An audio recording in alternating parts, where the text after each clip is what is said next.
Hello YouTube, how is everyone doing? It's Professional here. Welcome back to my playthrough of Apollo Justice the Ace Attorney Trilogy.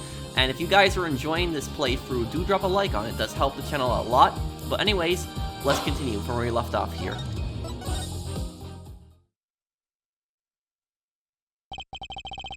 That trial 7 years ago is the beginning of it all. This I know beyond a doubt. The mysteries of the past work their magic on the present. But you'll soon be finding all of this out for yourself. Which of Magnifi Grammarye's disciples pulled that trigger? Where did the vanishing defendant Zach Grammarye go? What dark truth lurks behind the forged diary page?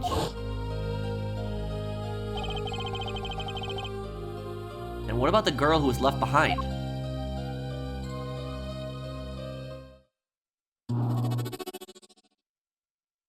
Mason system? What's this? The past left us these 4 keys to unlocking the truth.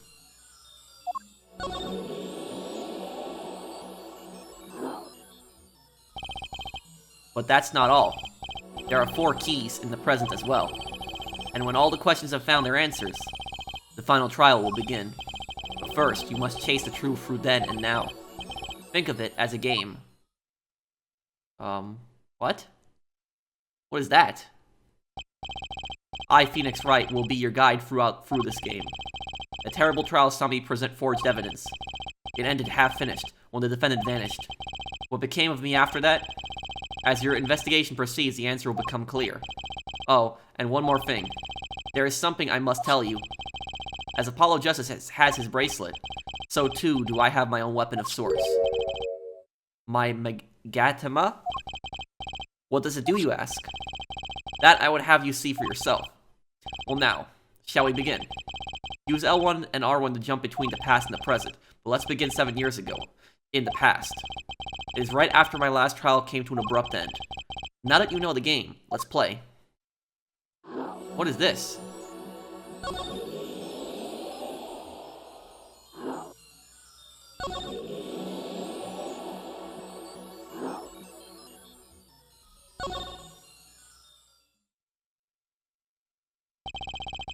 The nightmare trial was over, and a new nightmare of figuring out what had happened had just begun. I wanted to wake up to walk away, but I figured I'm the only one who could do this, probably. And besides, I had plenty of time. Thanks to the Bar Association Review Board's decision, it's hard to work when your attorney's badge has been taken away. 7 years ago, Detention Center, Visitor's Room. What strange sight of mine eyes behold? Excuse me? 2 men on either side of a single transparent pane. Yet it seems fickle fate has switched sides, so to speak. The forger of fakes walks freely, while the innocent languishes within these plexiglass confines. There's been no proof that I forged anything, nor proof that I took the life of my dear mentor. Yet, these chains cannot hold me for long. The stage awaits. And what, may I ask, awaits you? A little piano in a cold little hole in the wall. But since you are here, what shall we discuss? The shooting of Magnifi Grammarye, for one. Who pulled that trigger, Valent or his partner, Zach? His partner vanished before the answer could be found. If I'm going to get any closer to the truth, this is the place to start. The fateful trial. I have to hand it to my partner. He knows how to make an exit. That's talent. Yes, he made my attorney's badge disappear, and he never even touched it. Glory's spotlight always leaves someone weeping in the shadows, yet his very disappearance itself a revelation. Revealing what?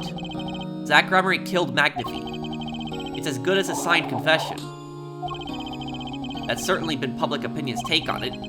I grow tired of my cage, and the time of my release is near. I must go and prepare. Planning on jumping back into this magic right away. As long as an audience waits with bated breath, there will be Valent, and also, yes, now that my partner has disappeared, Magnifi's Parator is mine. Valent Grammarye has a tradition to uphold. Is that true? Seen in this light, the trial was quite good to me, verdict or no. And you can't pay for that kind of publicity. The suspicion on you hasn't lifted entirely, Valent. After all, you received one of those letters too. You were just as obligated to follow Magnifi's instructions as your partner. Yeah, that. You I entrust the task of lowering my life's curtain. Come on the 13th, 11:05 p.m. I'll ready a gun which you will shoot one shot square in the forehead. You cannot refuse, and we both know the reason why. Let us not speak any more of who shot what. Now that my partner has vanished, the question is moot. I'm more interested in learning something else, actually. What might that be? I want to know what Magnifi had up his sleeve. How could he coerce you and your partner to kill him? The trick up his sleeve. Perhaps you do not know. Know what?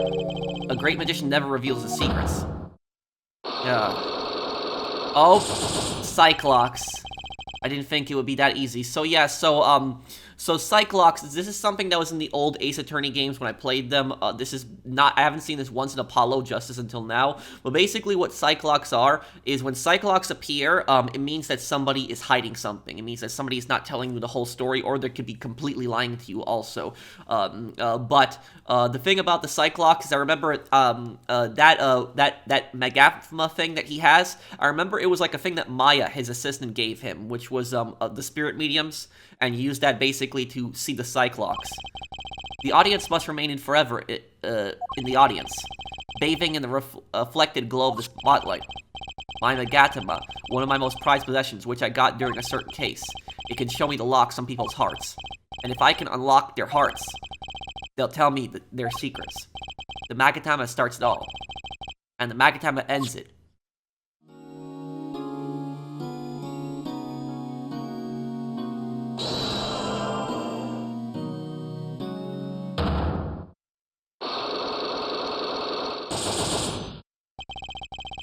Trick up his sleeve. I'm flying by the seat of my pants on this one. There must be a path leading from the evidence to the truth. So, I do love that. It's the old soundtrack in the old games. And that's what I'm going to find. To ask someone to take a life, even one, not long for this world. That's asking someone to commit murder. Yes, our mentor was fond of dramatic moves and dramatic finales. And he got his wish. His life was taken. What weakness could be so powerful as to coerce someone into committing murder? My guess is it was a matter of life or death. Care to explain? Your troupe lived in a world of showmanship, the flashier the better. And flashy so often means danger, doesn't it? Let us make this as painless as possible. If you have proof of this danger, then show it.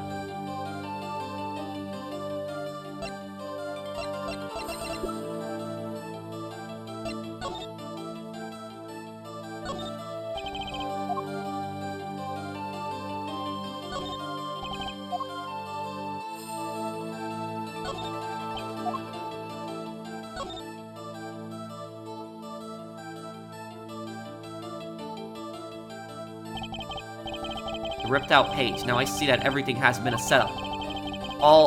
So present forged evidence in the court.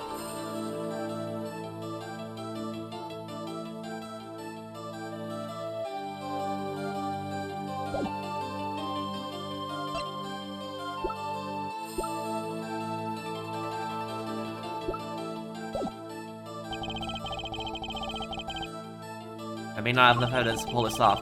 Maybe it's time to do a little more legwork.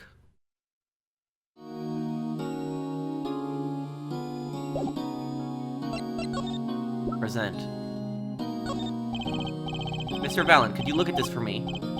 Yes, I accept your challenge. Well, challenge, huh? You want me to make it float, disappear, or shall I simply eat it? I didn't come here to play games, Mr. Valen, or watch you do tricks.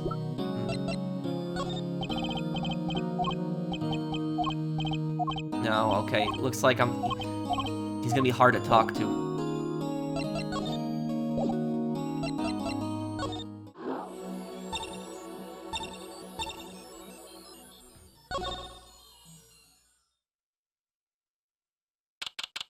"7 years ago, district courtroom, defendant lobby number 2. Didn't think I'd be back here for a while. I didn't want to have to remember that day. No, I deeply regret having to declare a verdict in this way. This trial is over. Ah, Your Honor. Yes, Mr. Zack. There is one thing I wish to make clear. Today, in this courtroom, you cannot declare me guilty. What are you talking about? I am talking about this. Yeah, Mr. Enigmar. The defendant's escaped. Find him, quick. Bailiff, close all exits from the building. So yeah, he betrayed Phoenix, just left like that. On the double, he must not be allowed to escape. When I came here on that fateful morning, I still had my badge, but now, like an amputated limb, I can still feel it itching. Where do I start? I don't even have the authority to investigate. Hey, you there, sir. Down on the hands, floor on your head. Now. What's the big, idea on my ears? No unauthorized personnel are allowed in here. But that would mean all unauthorized personnel are allowed. Zoink! I just say it like it is, sir, and it's usually wrong. So yeah, this music, whenever this music plays, it means you're dealing with an idiot, typically. Like a stupid character. Thrown out of the precinct, lost my friends, my girl, and even my wallet. We've, met before, haven't we? I think I remember him. I think he's that cop that got attacked in the first game in case number 5. On a case, 2 years ago. No recollection of that, sir. Huh? For me, working on a case is always in the present, progressive, tense, sir. There is no past, there is only now, sir. Okay. You're the bailiff, right? Yes, sir, court bailiff Mike Meekins at your, service, sir. I've asked to meet with the bailiff at this court who let the magicians escape. Let me try to make this as absolutely clear as possible for you, sir. Oh, my,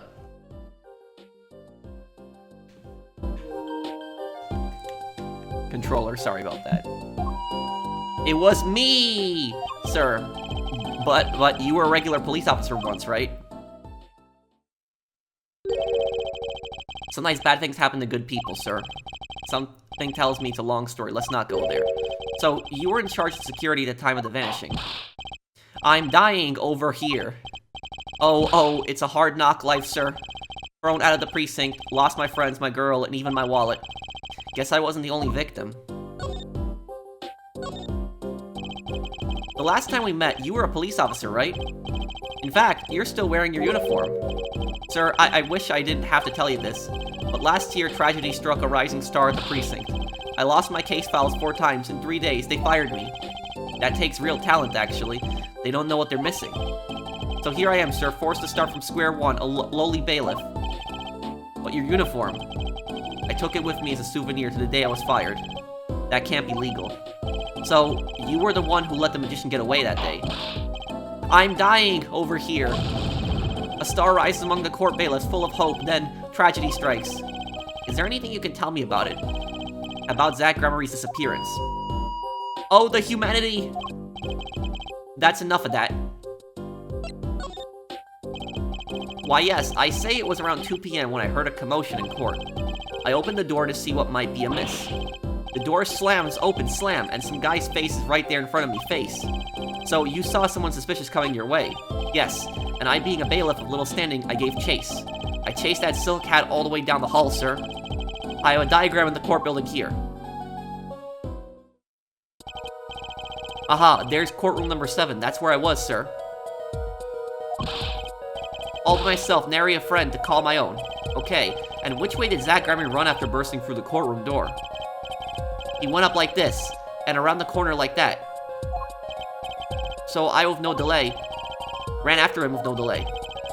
When I turned the corner, I saw the magic man run into the defendant lobby, Swiftly I ran. Following him, I threw myself boldly into the room. Well, I remember it like it was right here, because it was. Lobby number 2, sir. You ran into this room.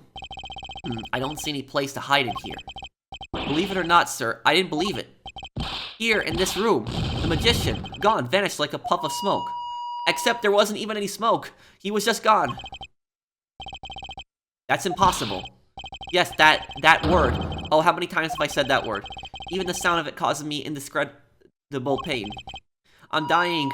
I'm dying over here. Oh, okay, I won't say it again, I promise. But you have to admit, it's imposter difficult to vanish into thin air. Did you search the lobby? I searched. Why the pause? There was nothing here at all, sir. That's right, nothing was here, sir. How can he talk so loud and still be hiding something? So Zack was in this room when he vanished? Absolutely, sir. I saw him with my own eyes. That red silk hat, that flowing cape. He ran right in here, right inside this room. Silk hat cape. That's Zack, all right. But sir, look at the room. There's not a single place to hide. Sir, there was nothing I could do but nothing, sir. What about now? Have any ideas? Sir, ideas about what exactly, sir, if you don't mind me asking? You've had quite a bit of time since then. Has nothing occurred to you at all? Do you have any idea what trick he might have used to disappear like that? Oh great, he's hiding something too. Cyclops. I should have known.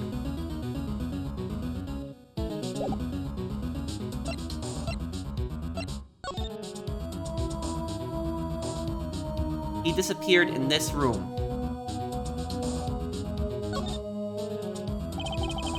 I must have seen that painting 1,000 times, but I never really looked at it until now. I guess my head was too struck in the trials. I never had time to stop and appreciate art. I have time now, okay, let's appreciate. Actually, it's pretty late. You know, I think this was the lobby I used for my very first case. This planet has seen me grow from a rookie to an ace, who has been. I hate you, planet, just kidding. I actually took a nap on that couch once when I was still practicing law. Boy, was that a mistake. I never even sit on the lobby sofas now. I never let my clients sit on them either. It's bad luck.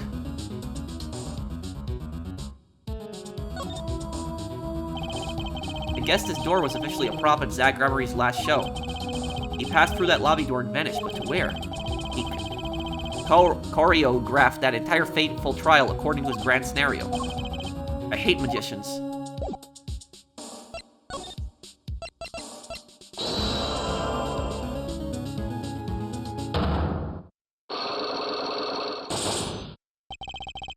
The disappearing trick. Okay, Mr. Meekins. What do you know? Spit it out.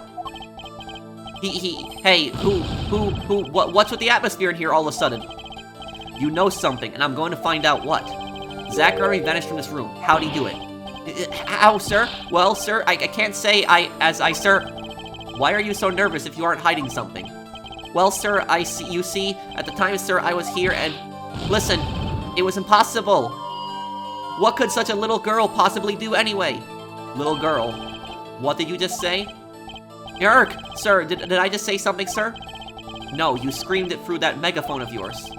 There was someone else in this room, wasn't there? Sir, I'm going to have to invoke my right to remain in a state of not talking. It's okay, Meekins. You don't have to tell me who Zack's accomplice was. I know who was here in that room that day. Trucy.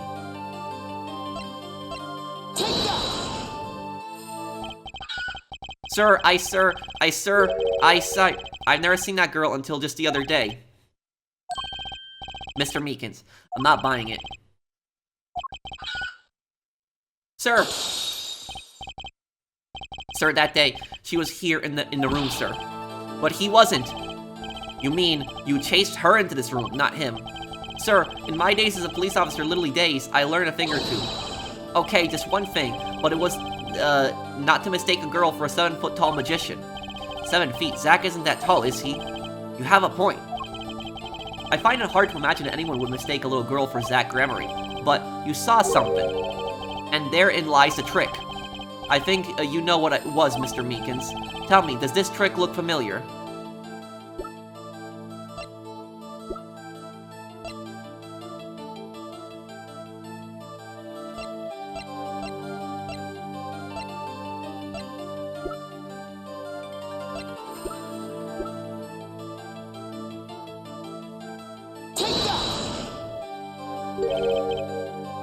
My. You're what? I guess ex-attorneys have some tricks up their sleeves, too. It hardly qualifies as a trick. You might be able to fool little girls with that, but you'll never fool little Meekins.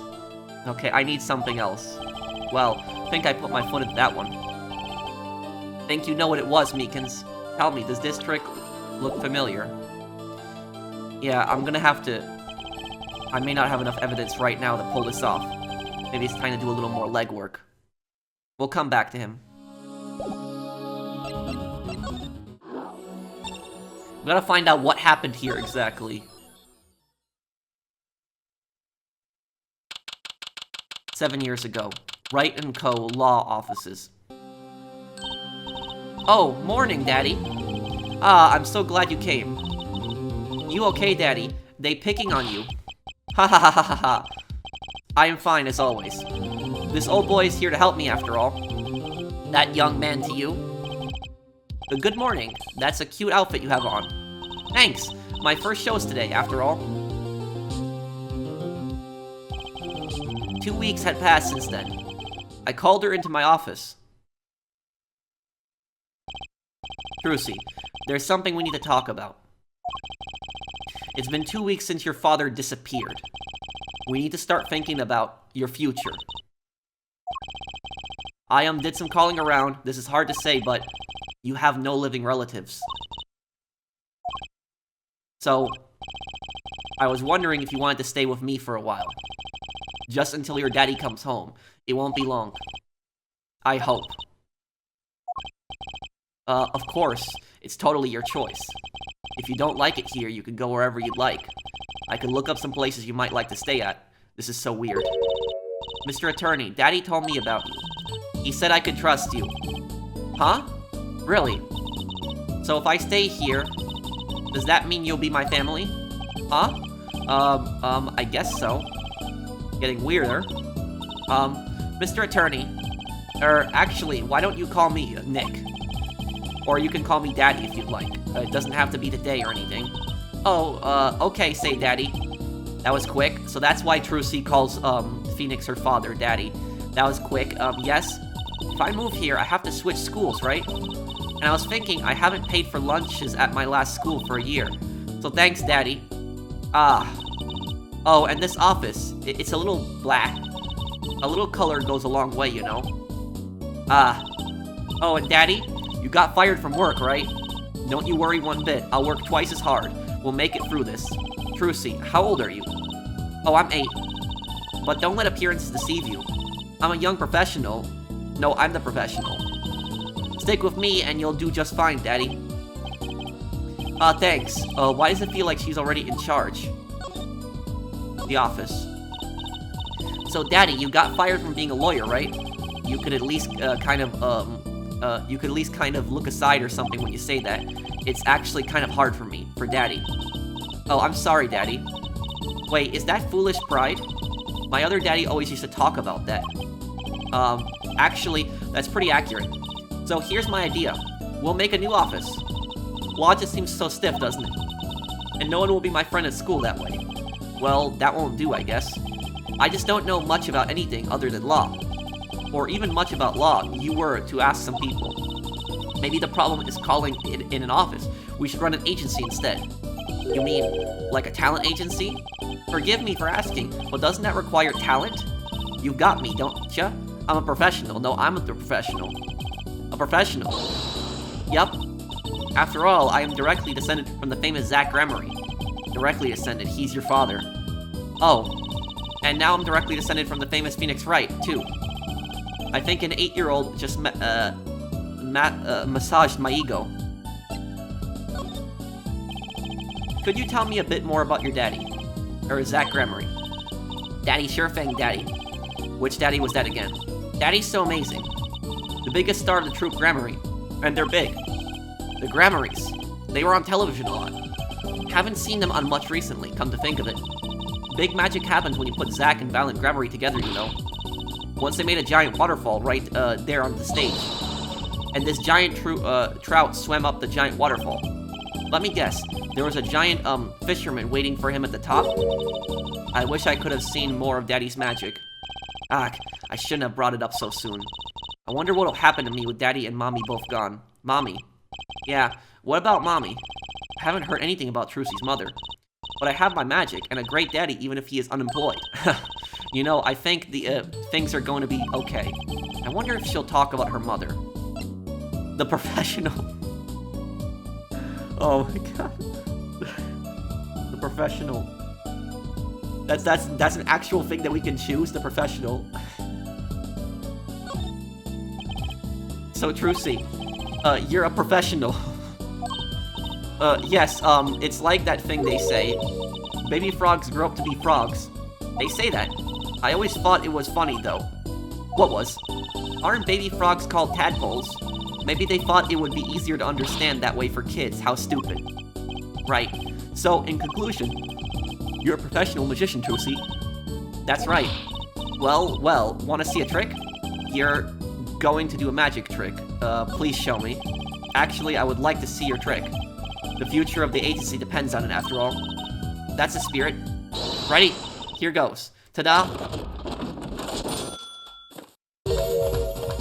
Hey folks, Mr. Hat, I gotta say it's good to be seen. Eek! Whoa, that was startling. Amazing Mr. Hat, isn't he great? Your friendly neighborhood Mr. Hat at your service. He certainly makes an impression. Doesn't, he? Ha ha ha. I'm so glad you like him, Daddy. No, my routines do get a bit, heady at times, huh? Get it? Heady. My friendly neighborhood Mr. Hat nearly gave me a heart attack. Trucy's favorite trick, startling realistic.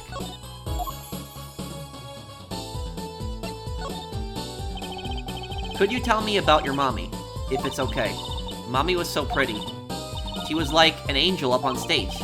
On stage? You mean with your daddy? Yup. She was always there with Zach and Valence smiling. But then, she went away. Went away? It was a grand illusion. But she made a mistake. She vanished, and I guess she didn't know how to get back. Maybe so. I cried then a lot. That's when Daddy gave me this. Here.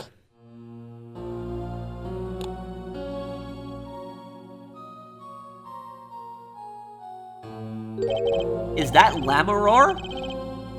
This is your mother? She's beautiful. That looks like Lammeror. Really. Remember, Lammeror has amnesia? And she was blind? That looks a lot like her.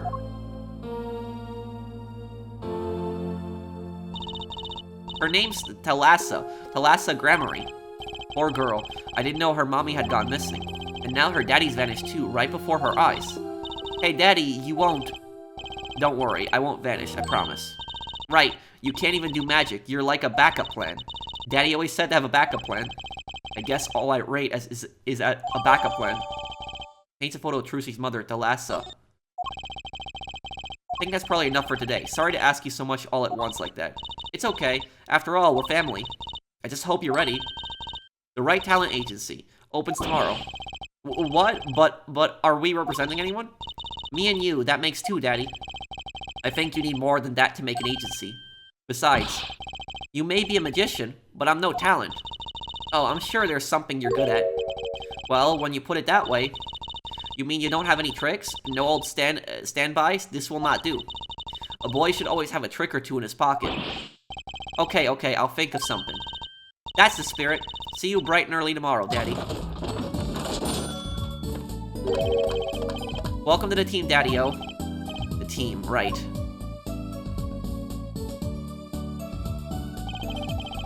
Sometimes when magicians vanish, they leave something behind. That's how Trucy became Trucy Wright, my daughter. To be honest, I was pretty lost those first few days. Thinking back on it, it was a pretty dark time in my life. But Trucy, happy, smiling, Trucy, she was my light.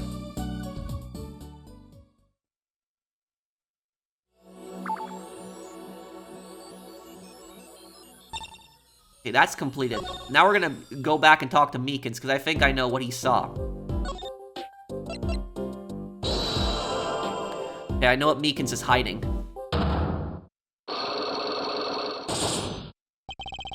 The disappearing trick.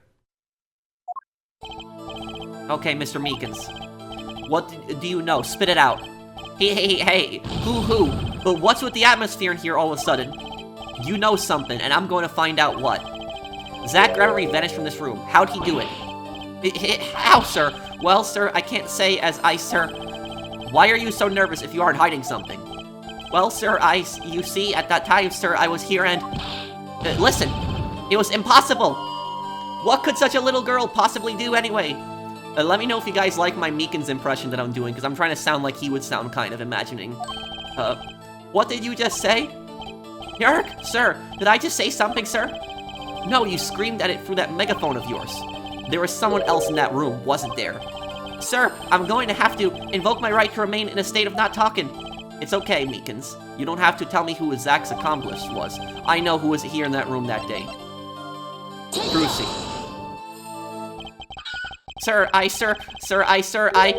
No, I never seen that girl until just the other day. Mr. Meekins, I'm not buying it. Sir, that day, she was here in the room, sir. But he wasn't. You mean you chased her into this room, not him? Sir, in my days as a police officer, literally days, I learned a thing or two. Okay, just one thing.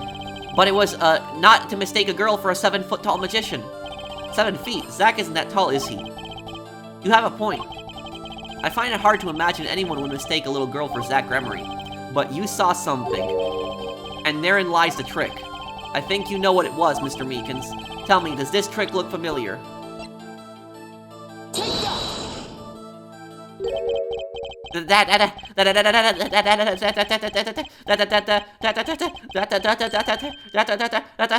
What's that? That girl's favorite trick, the amazing Mr. Hat. She uses it in her show down at the Wonder Bar. Have you been to the Wonder Bar? So, it wasn't a walking dream, was it, sir? Come again? That night, on stage, I saw a vision, except it wasn't a vision. It was a hat. An amazing Mr. Hat. He really exists.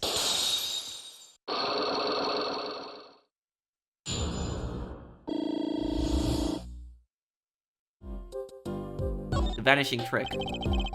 I remember it clearly, though the details are a little vague. Zach Grammarye exited the courtroom. I gave chase and cornered him in the courtroom, sir. Zach Grammarye, don't ever think you can escape Meekins. Down on your hands, floor on your head. Hello? Something the matter, mister?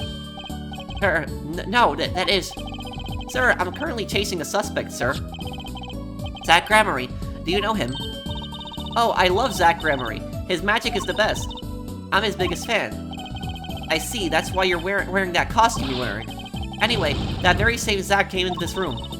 But no one's been in here except me. But he has to be in here somewhere. Under the sofa, in the trash can, behind the painting, under the rug. So, Trucy was his accomplice. Imagine my astonished surprise when 1 week later, I just happened to walk into a bar and see him. Mr. Hat. I couldn't believe my own eyes. For a while, I thought it had all been a long dream. A dream that lasted a week. But he wasn't the magician who disappeared. It was Mr. Hat.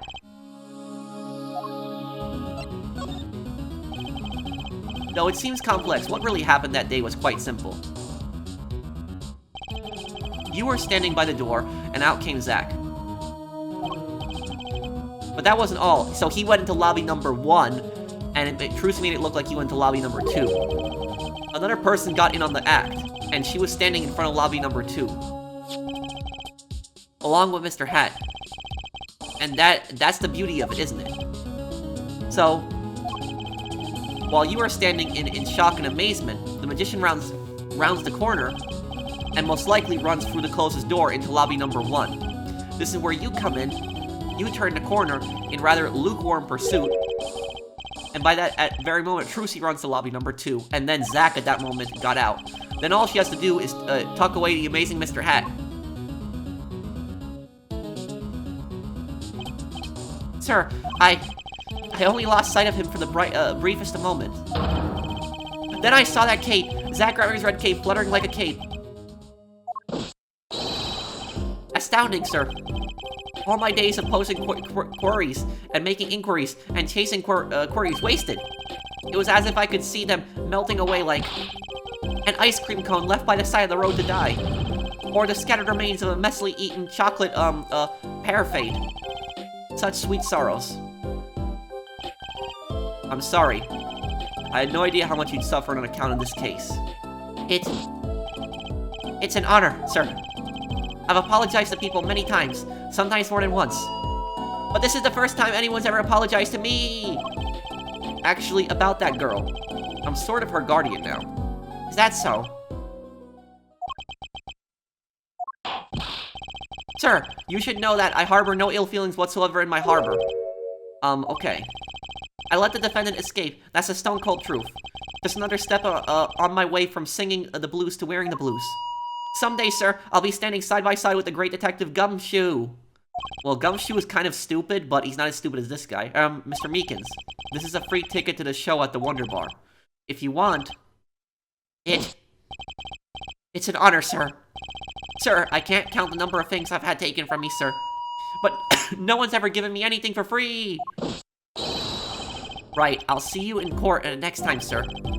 I look forward to it.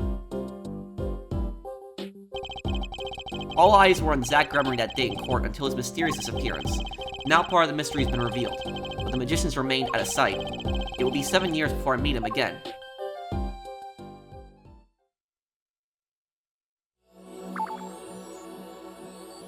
Okay, that's taken care of.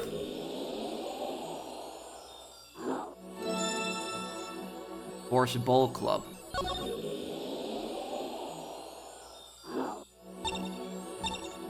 Go to the Drew studio.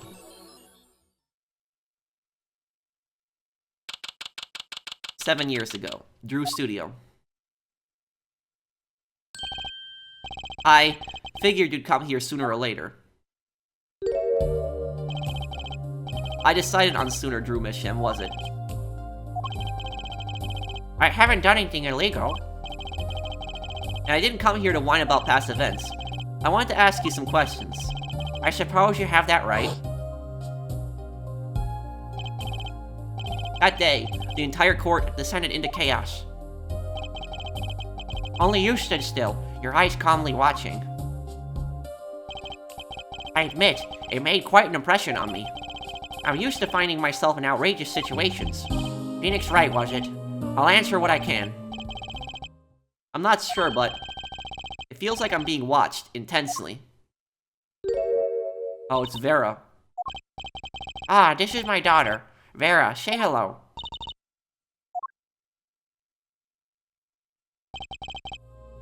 She's gone. Shall we begin then? So, this apartment looks very different than like 7 years later. It looks, you know, walls aren't painted, nothing's done in here. And also, let me know in the comments if you guys like me doing accents for the characters, because I'm trying to, I guess, sound like what I think the characters would sound like. Judging from this place, you're a painter. Not sadly, a profitable one. I never sold a painting. It's a source of considerable embarrassment. I would be able to get by were it only me. Your daughter. Her mother grew weary of me and left. I don't want her to grow up needy, Mr. Wright.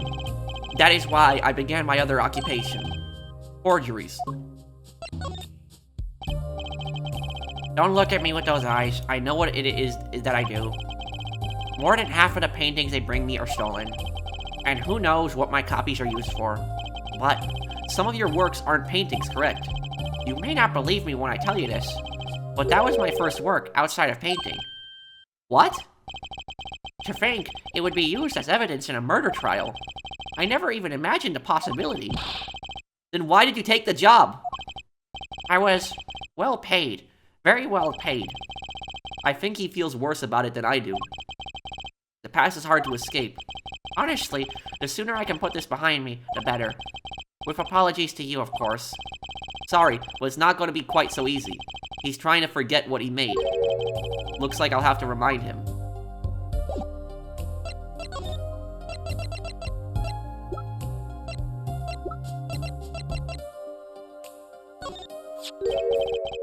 Your work, don't try to pretend you've forgotten. Sure, all you did was make a copy, but that copy might have destroyed the life of an innocent man. I'm responsible too, which is why I have to know. Oh, that was Phoenix. And you have to tell me. I knew it would be difficult to escape this. Then let's talk.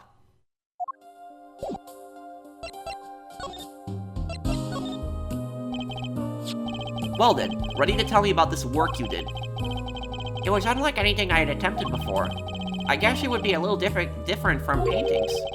That is not what I mean.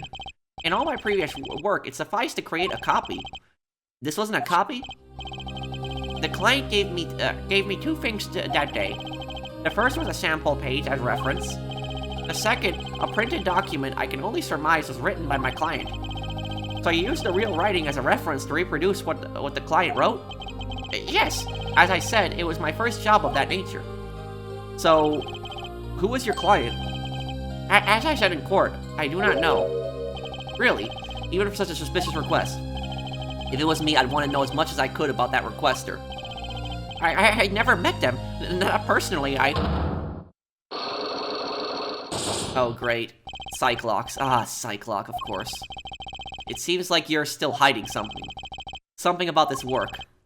Ark!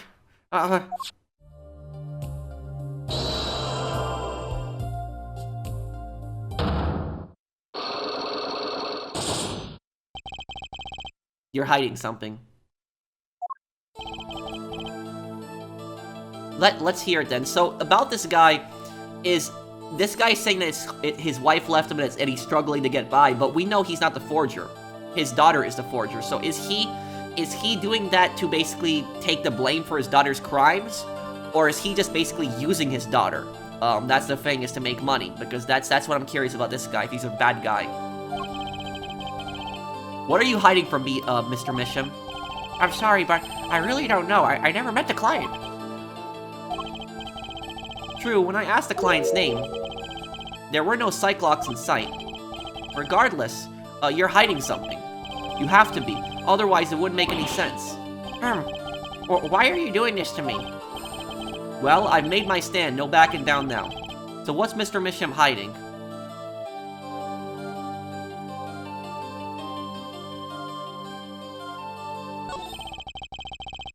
I can pretty much piece together what it is, from what you said. What is it then?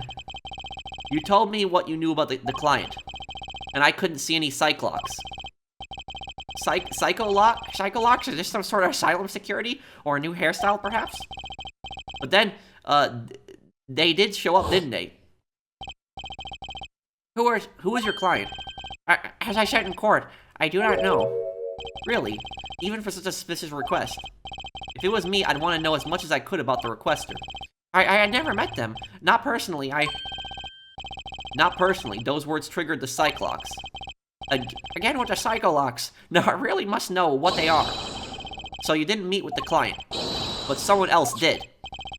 Maybe the real forger behind this evidence. Perhaps I'm hung up on this lock business. But I'm afraid, you've lost me. Yeah, well, I didn't come here to talk about Cyclops. As long as I come to the right conclusion, doesn't matter how I got there. And your conclusion is? The real forger behind this wasn't you, Mr. Misham. Poppycock. I don't know what you're talking about. That's my work, I tell you. Made here in my studio. Who else could it have been but me? That's the real question, isn't it? If the forger wasn't you, then I don't have many other people to choose from. The real forger at Drew's studio is Vera. Magnifi Grammarye. Oh, that's him. Oh, we have Kristoff here?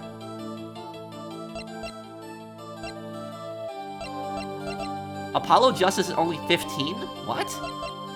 I thought for a lawyer, you know, it's crazy that he's 15, unless it's like, you know, this is, you know, going back in time now, but, oh, isn't he 22, right? I think he's,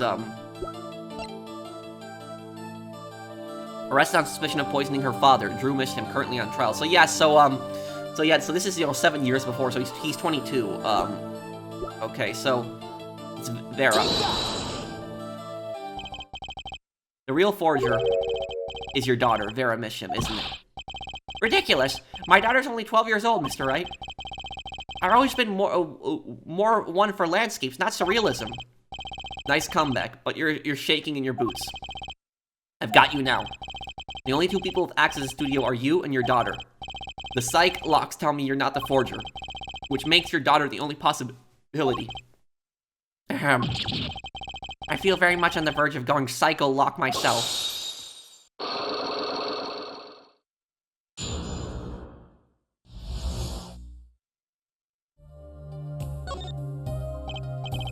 I don't know how you knew, but you're right. The one who made this page Was my daughter, Vera, not I. She's only 12, a genius you might call her.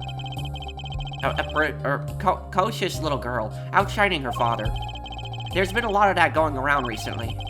If I let her play in the studio and she watched me, she taught herself in that way. The drafting tools and analytical devices I brought when they became necessary, they're my little girl's playthings now. Do I detect a bit of fatherly pride? So Vera was the one who made this page. Would she know who the client was then? Actually, the client came once. Here to the studio. What? Why didn't you say so sooner? But their face was covered, and they did not want to talk to me. So they talked to your daughter. I will speak only with the artist, the client told me. Then that little girl's the key to our mystery client's true identity. Okay, what do I do now? Maybe I should talk to her father a bit more. Or is it time to turn my attention to Vera? Save it for later, hang on. Suppose there's no sense in rushing things. Let's see if there's any more to get out of Daddy first. Okay, let's talk to the daughter. I think we got everything then. Mr. Mission, I have a request. Let me guess. You'd like to speak with my daughter. Can I? My daughter has never been one to talk to strangers. She's quite shy, extremely so, actually. With only one exception. Which was? Oddly enough, it was that client. I left her studio while they talked. I returned when they finished, and she was laughing. Laughing?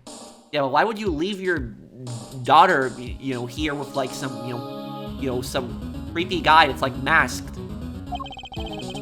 It was the first time I'd seen anything of the sort. Please, let me speak with her. Alright.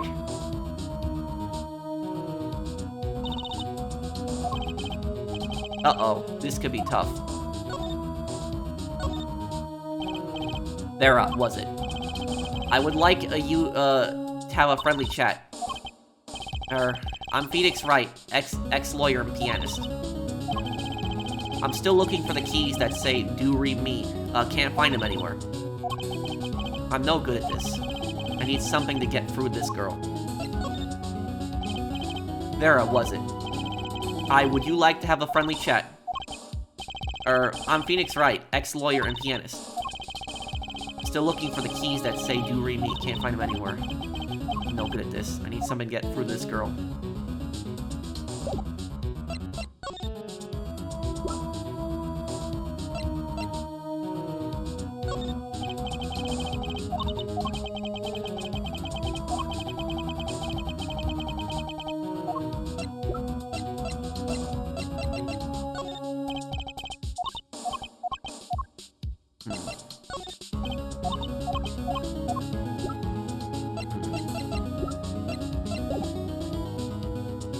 Oh, I just realized.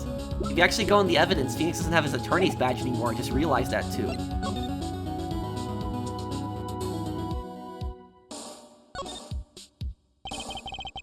What's this painting here? That's one of mine. It's an illustration for a book. It's not on sale yet, of course, but I thought it might be good business. As a father, I like to be able to put food on my daughter's table. Not a feeling I know anything about, at least not yet. Going home by any chance? Or no, I was just checking out the door. Oh. Good thing I'm far too stubborn to take hints like that.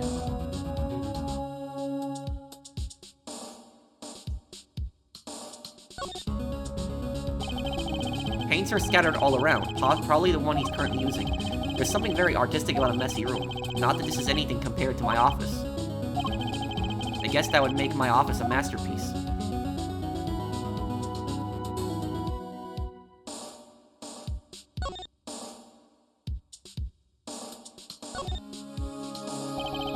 Maybe I'll just sidle on over here for a closer look. The red envelope. What's this red envelope? Don't touch that. That's her. It's quite important. The painter's face has changed hues. Guess I better behave, though it's tempting to just grab it. That's a pretty bottle. Don't touch that, please. I'll get in trouble. It belongs to Vera, you see. She always puts it somewhere she can see it. She looks at it often. There's a light pink fluid inside. Nail polish, I'm guessing. That's an awfully small frame. What's that inside it? A stamp? Please don't touch that. I'll get in trouble. That stamp belongs to Vera, you see. She always puts it somewhere she can see it. That's Zach and Valent, the Grammarye's, isn't it? The post office issued that commemorative stamp last year, when the Grammarye's were at the height of their popularity. Not anymore. Now that one of them has vanished off the face of the earth. Vera went to see one of their shows when she was quite small. She's been a dedicated fan ever since.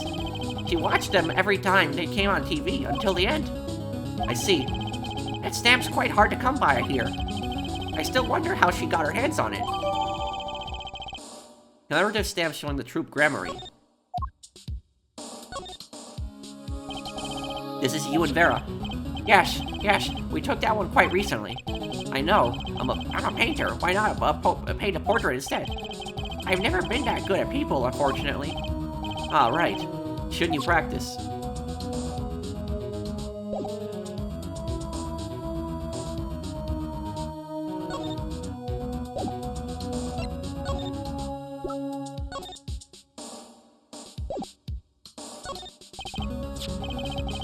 And then there's this. My stamp. Hey, she spoke. She can talk. Yeah, so this stamp, how can I keep her talking? Great magicians, aren't they? Isn't Troupe Grammarye amazing? Yes. Oh. Especially like these two, Zach and Valent. I mean, they're, just so magical. Aren't they? Yeah, whenever I go to one of their shows, I'm like, whoa, magic, you know? Me too, I love them, they're so cool. It's like magic, yeah. Alright, she's talking. Not saying much, but it's a start. I went and saw them with Father the other day. The opening ceremony at the Grammarye Museum of Magic. The Grammarye Museum, they have one of those. I guess it makes sense now that they have their own commemorative stamps. So, have you been to one of their shows? Just once, when I was little, with Father. The Grammarye's on stage. It was like a dream. Disappearing, reappearing. Cutting apart, putting apart, putting back together. They do it all. Yeah. Maybe you can keep telling me stuff like this. You know, about Zach and Valent, maybe. Oh, okay, sure. Alright, better get asking before she changes her mind.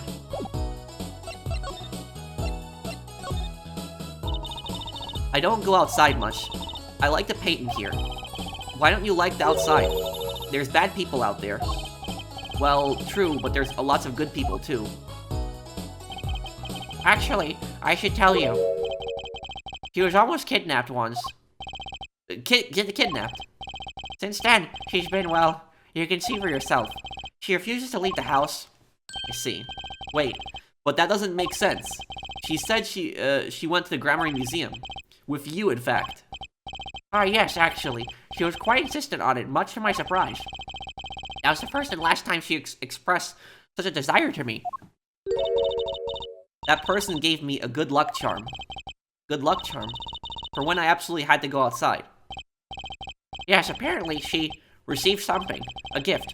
From that client, actually. She won't tell me what it was. Father, I told you to keep that a secret. From that client, huh? This I have to hear about. So your father tells me you're good at painting all sorts of things. I really like painting a lot. Father is always very happy when I paint them exactly the same. So, you did this too. Oh yes, that was my first job. Your first. All I used to do was paint the same thing I saw. But this was totally different. The pen slips and the way the writer held the pen, and the pressures on the nib. I had to use a microscope to analyze it on the computer. She seems happy. Odd, her work was the last nail in the Grammarye coffin. I guess no one told her. They're the best in the world. Huh, oh, you mean Troupe Grammarye? Of course. Father gave it to me. Your father? But I asked him about it. You didn't know how you got it. I guess I just took it, yeah. Took it. Father got a letter from that person. That person? You mean that letter was from the client? Oh, we talked about the Grammarys forever that day. I'm sure that's why I was sent that stamp. I didn't want to just send it back, so I took it. They're a sneaky one, this client. So they were trying to get on her good side. Sent from the real client.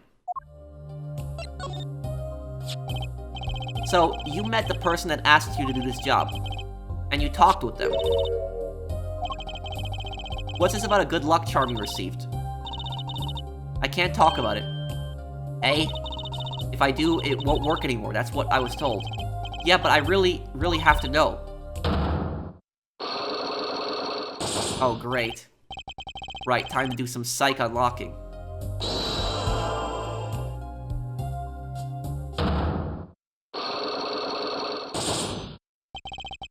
The client.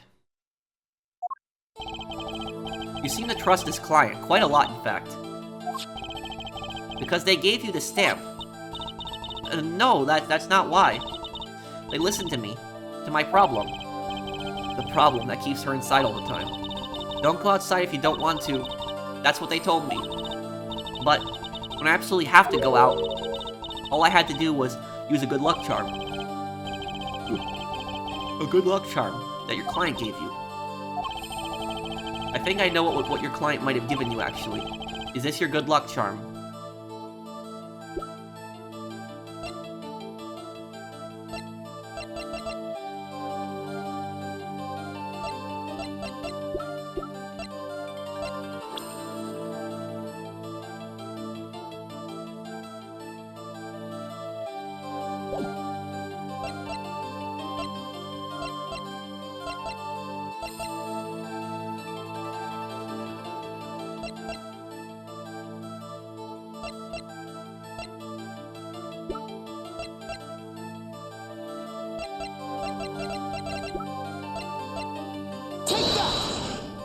Is it the pistol?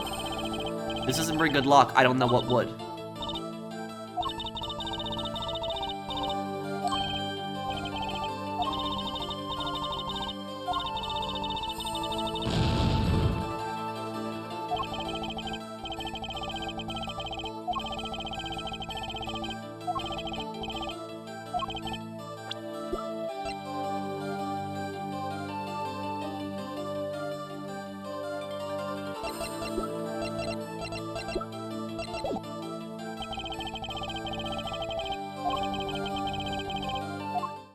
Yeah, I don't think I have enough evidence for this.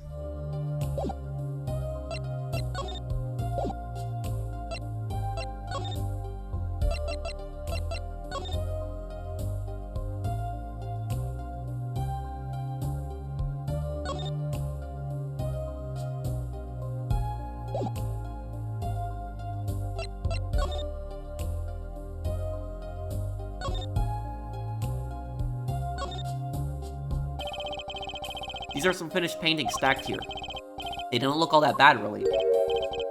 I'll sell you one for 50 cents. That's okay, they look kind of heavy. Oh. Maybe he needs to work on his sales technique a bit. 50 cents. For that much work?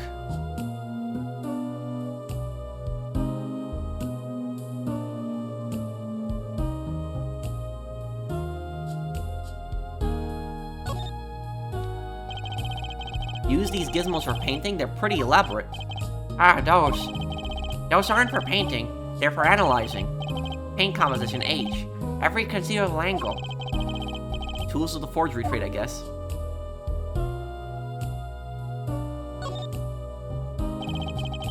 Maybe I'll just settle on over here for a closer look. You know, I wonder if the good luck charm is this.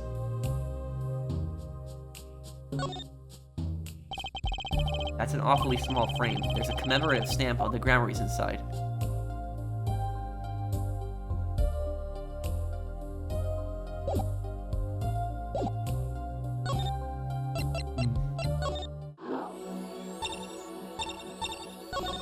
I say we go back to the detention center.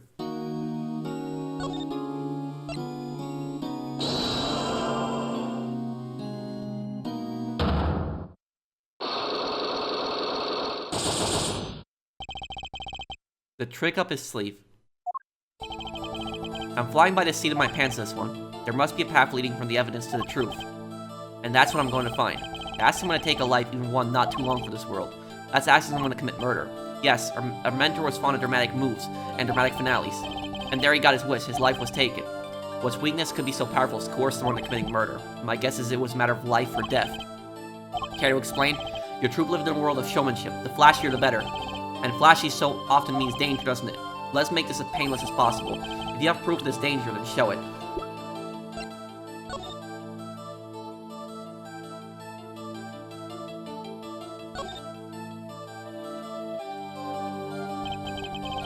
So this is Trucy's mother, Talassa.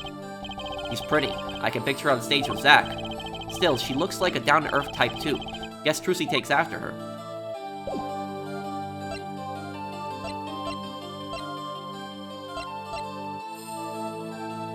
Was it Trucy's mother that disappeared? Ah, and this is your idea of danger. You don't agree?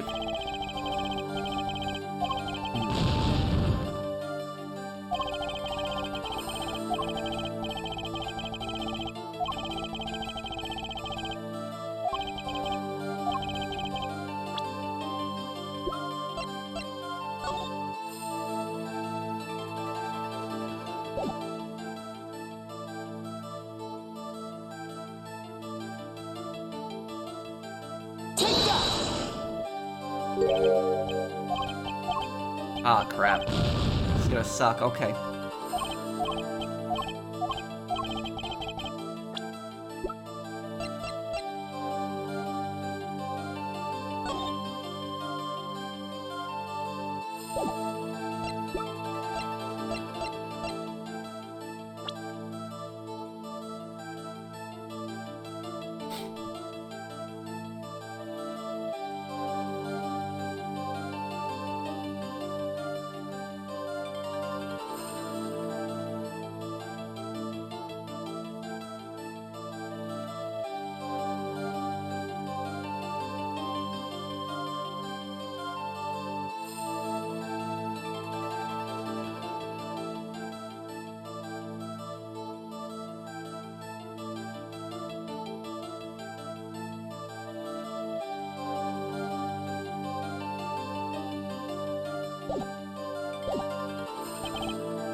I don't think I have anything yet enough for this.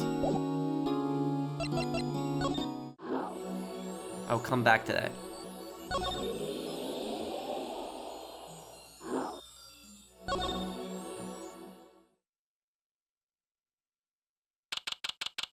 Present day, Borscht Bull Club. Oh god. Kristoff. Oh god, this guy's scary. He's a murderer in the first case. I'll be taking my leave now. Still have some work to do back at the office. Then I guess I'll go back to my piano. To be honest, it's better when you aren't playing. This friggin' culinary dungeon almost feels comfortable. Later, then. 2 hours left in my shift. Wonder if we'll get any customers tonight. Do you know who I am?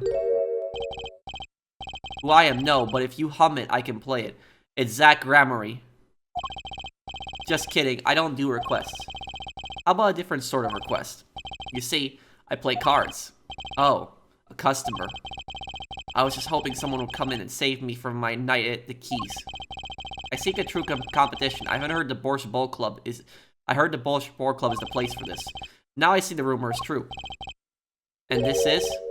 A friend of yours, him. Don't mind me, I'm just your friendly neighborhood newsman. He will not be playing tonight. When his business is finished, I shall send him home.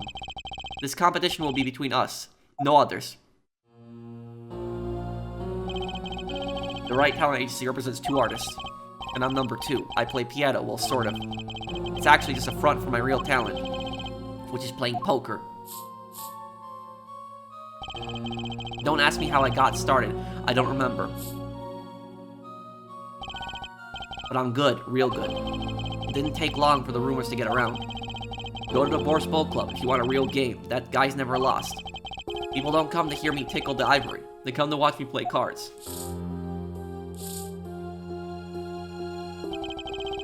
Is this a seedy poker club? No, it's a restaurant. We don't play for high stakes, there's no money involved. But real players carry cash, and they're always thirsty. It's a handy source of income for the club owner. And let's compete. I'll take you to the room. The hideout, yes. But before we go, yes, allow me to introduce myself. My name is Shady Smith. Oh, and I'm Brussel Spark. Brussel, news reporter. Oh, I'm... No. Phoenix Wright. Huh? You must always look a man in the eye when you make your introductions. You still do not know who I am. Have we met? Ah! Today, in this courtroom, you cannot declare me guilty. What are you talking about? I'm talking about this. Mr. Enigmar. The defendant's escaped. Find him. Quick. Bailiff, close all exits from the building. On the double. He must not be allowed to escape.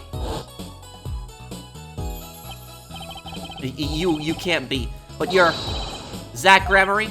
Yes. The reincarnation act of the century. Pity I've only an audience of one. You. Zach Grammarye. This must be a bad dream. In a sense, this guy ruined my life. You there. Da. We will play soon. Ready the room.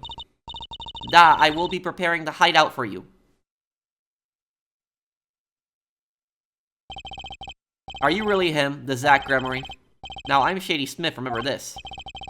How many years has it been now? 6? In exactly 3 days from now, it will be 7.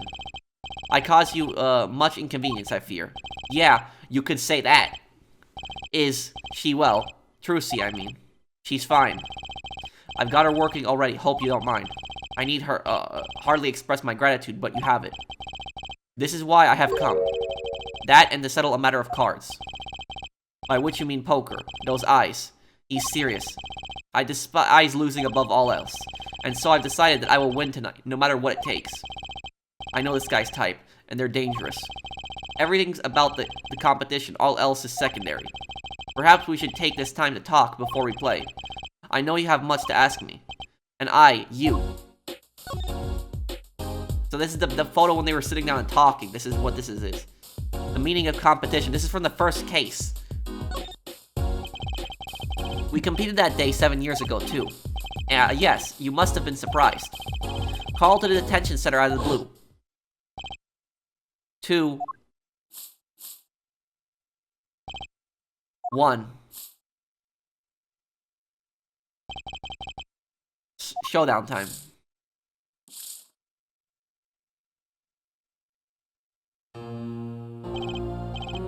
I lost. It's only a game of poker. A game I've played for a long time, and only lost twice. Who was the first? The man I killed, of course. You chose your defense attorneys by playing poker. Some are hired, others fired. When you compete, you see a man's true nature. You know what I speak of. I know that you do. Trucy's power. Trucy, she is in a class of her own. For 7 years, I played poker here at the Borscht Bull Club, and I've never lost once. I'm good, but not that good.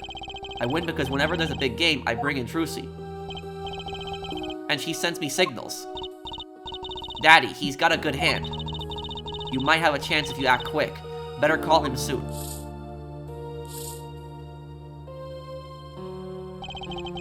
Can you tell me what her power is? Judging a person's thoughts by reading their reactions is a staple of performance magic. But those of Trucy's line possesses far greater skill. Her line.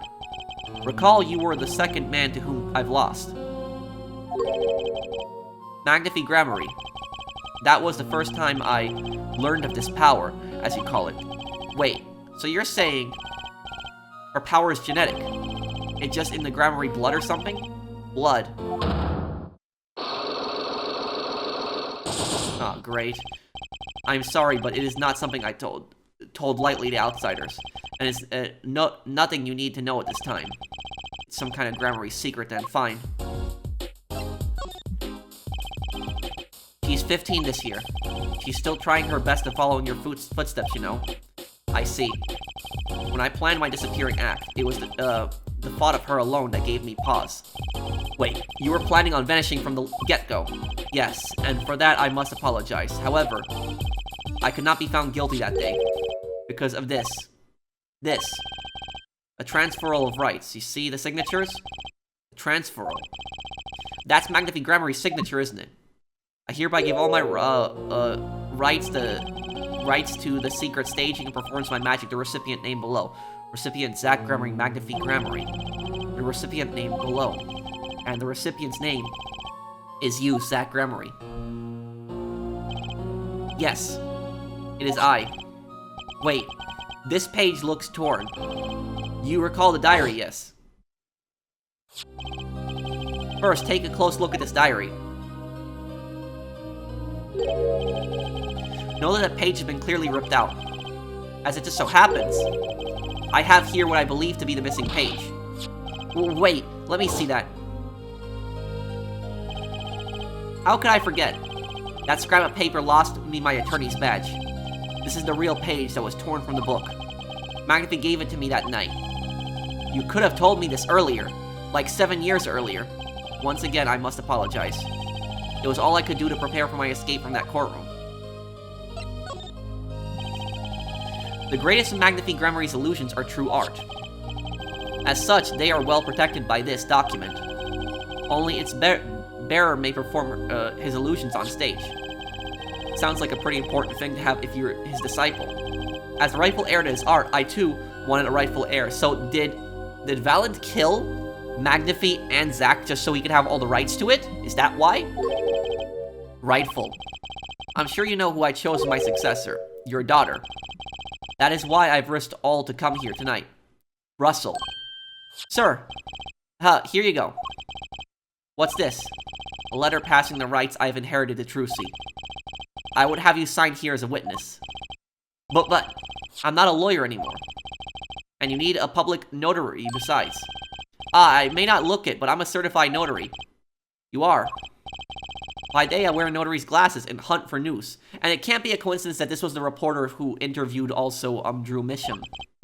Also, by day, I wear a reporter's glasses and notarize. When I take off the glasses, I can't see very well. So that's the letter that gives ownership of all those magic acts to Trucy. Valant doesn't want Trucy to have that. That's why he freaked out when he saw that letter. Your signature, please. This is the first reason I've come here tonight. Document transferring the right to perform the Grammarye repair tour to daughter Trucy. I finally figured it out. Now I know why you've come out of hiding only now. It's been 7 years, you said. Precisely. There's a law that covers your situation. After 7 years, missing persons are considered to be legally deceased. So if someone was to vanish from the face of the earth 7 years ago, they would lose all rights as a living person after 7 years from that day, not to mention all of their possessions. Exactly, which is why I'm here. I risk showing my face in public for the sake of this document. Before my 7 years are up, you might say, I am securing my daughter's inheritance. But do you really need this document? Wouldn't Trucy inherit your estate automatically? Not in this case, I'm afraid. This case? Yes, I received the performance rights from Magnifi Grammarye. However, this was done in secret without witnesses. Before Magnifi died, 2 potential successors to his repertoire were named. Myself, Zach Grammarye, and Valant Grammarye. Valant. Not Trucy. I see. So you do need this document. I have known Brussels since before I vanished. He is a man I trust. Now only 3 know of my rebirth. I took the liberty of looking into Trucy's background, and found you had no other close kin. It is as you say. Okay. I was kind of hoping he'd say something about the mother at this point. I know everyone else, but Trucy's mother is a mystery. The Grammarye secret. We completed that day 7 years ago. Ah yes, you must have been surprised. Called to the destination center out of the blue. 2, 1. Showdown time.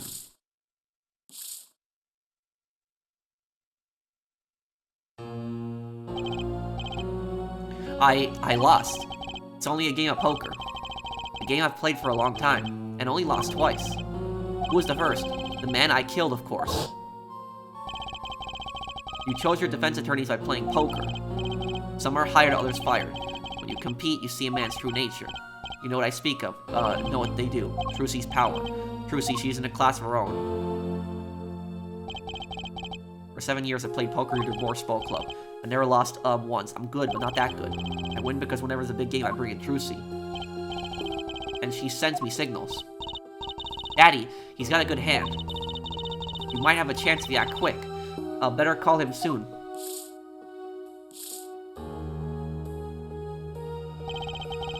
Can you tell me what her power is? Judging a person's thoughts by reading their reactions is a staple for her performance magic. But those of Trucy's line possess far greater skill. Her line? Recall you were the second man to whom I lost. Magnifi Grammarye. That was the first time I learned of this power, as you could call it. Wait, so you're saying her power is genetic? It's just in the Grammarye blood or something? Blood.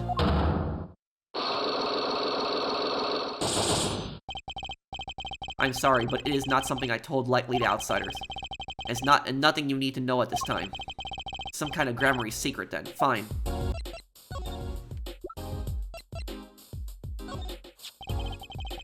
This person in this photo is Trucy's mother? How did you come by this? Trucy showed it to me.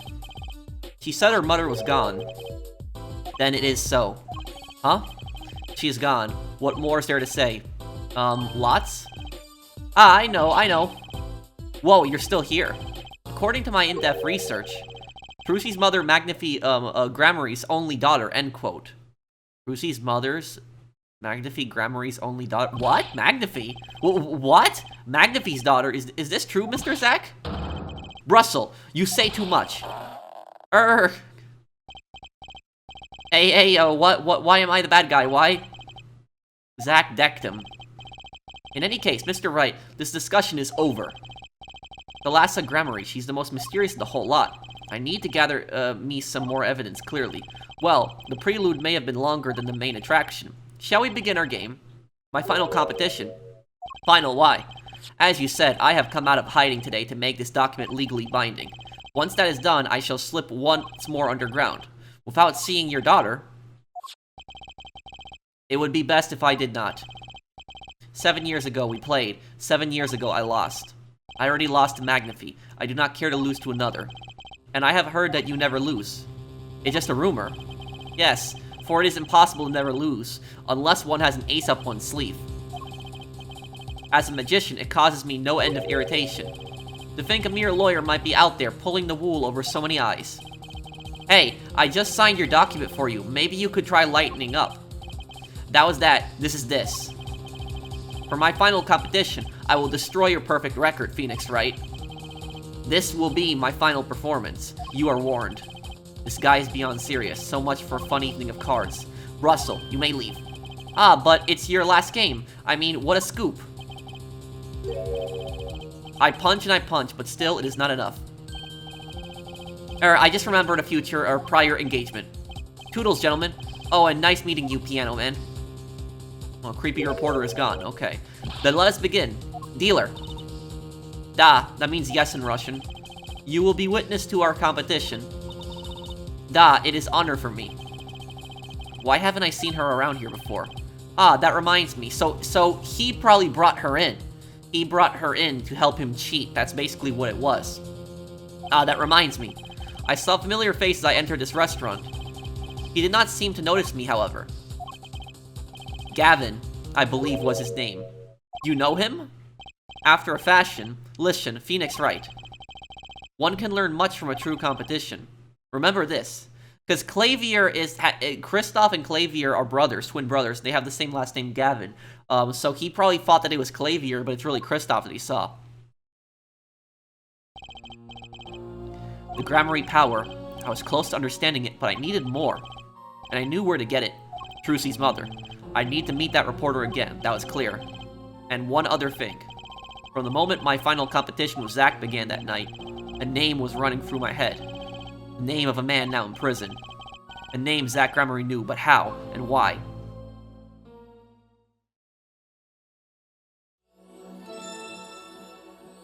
Solitary Cell 13. Okay. Present day, Central Prison, Solitary, Cell 13. Well, this is a really nice place to be in solitary. Oh god, it's Kristoff. Well, isn't this an unexpected surprise? Well, he has a pretty nice time in prison.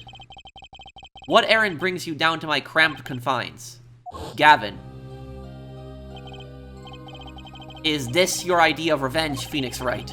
Revenge for the events that took away your attorney's badge 7 years ago. My past is like my logic, straight and true. Nothing's changed. All I did was point the finger of justice in the proper direction. Fine. I'm glad we could have done this little teat right. You look well, Phoenix Wright. You too, Gavin. Gavin's murder. Life has been full of surprises for both of us. I've no doubt you never expected to lose that attorney's badge of yours, and I'll bet you never expected to wind up here. Shady Smith was the name of the man you killed. Did you know who he really was? Who he was? Zach Grammarye, you know the defendant. I remember him, of course.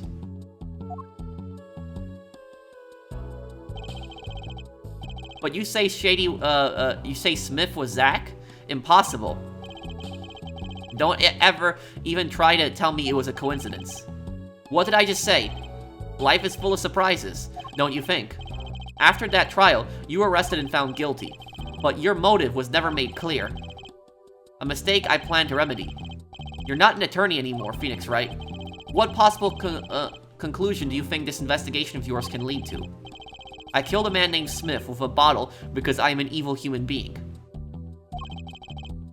Isn't that enough? Not for me, it isn't. I need to know why you did it, Gavin. You recall that case 7 years ago. Ah yes, the trial where Zach Grammarye pulled his famous vanishing act. My brother won his fair share of praise and adoration for that trial, as I recall. Genius prosecutor reveals crooked attorney, was it? That was when I met you, wasn't it? Was it now? The Bar Association Review Board voted unanimously for the strictest punishment. Unanimous, save for one dissenting opinion, yours. It was my brother who was responsible for putting you in that position, after all. For 7 years, we've been friends. And yet, I still don't understand you. But right, your friendship towards me was never pure. You suspected me then as you still do now, don't you? Honestly, right now, I'm not sure what I think. You didn't just brain a guy with a juice bottle for no reason. Tell me why you did it. Persistent, aren't you? I came here because I remembered something. The night of our game, Zach Grammarye mentioned your name, Gavin. Ah, that reminds me. I saw a familiar face as I entered this restaurant. He did not seem to notice me, however. Gavin, I believe was his name, but the thing is, he could have just mistaken him for Clavier. After that, he was killed, and I asked you to help me. Because I remembered your kindness back when everyone had turned on me. I seem to be in a bit of trouble. Something like that.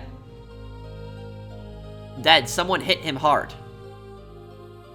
Me, please, the cops should, be here any minute. I'm in your hands, should it come to that. I have to know, why did you kill Shady Smith? No, Zach Grammarye.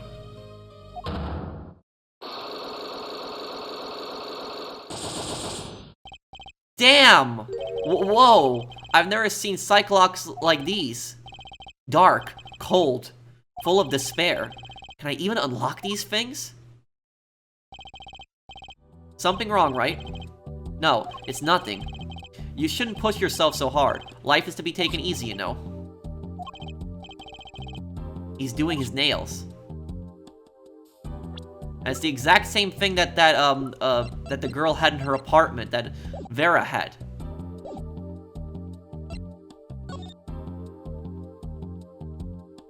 This thing. You're thinking, what self-respecting man would use nail polish? Not really. I know appearances are a big thing with you. You know what I say. One cannot live a beautiful life without a beautiful nails. First rate in all things. Except nothing less. That certainly does look like first-rate nail polish. I like the sparkly bottle. It's crystal. If you're so drawn to it, please have one. It's on me. Found in Christoph Gavin's cell, the nail polish is colorless.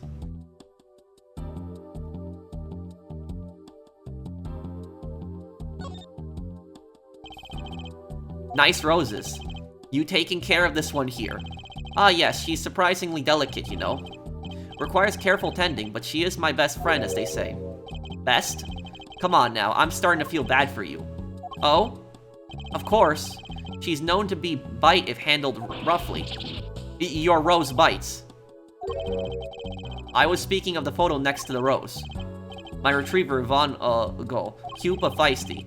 Every dog has its thorn. What is this? That envelope's been bothering me since I came in here. It's not nice to peek at other people's mail. You get mail in jail? That I do, though they read it first, apparently. Still, I am allowed the pleasure of correspondence. Packages and the like are a different matter, however. Looks like sneaking a peek is out of the question.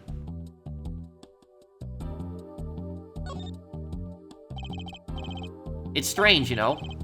Here I am in solitary, and yet the books keep piling up. Looks like you've got more than books up there. Ah, yes, my collection. I have a few friends on the prison staff. They show me a little kindness. Just a little? Yeah, he's living very comfortably in here. That's some chair. Just looking at it makes me want to take a seat. You'd probably have to add a whole digit to the price of one of my office chairs. In here, a comfortable chair is the most valuable thing in the world. You'd have to add 2 digits to the price of the standard prison-issued chair for this. Those prison chairs don't look so bad either. Maybe I should redecorate.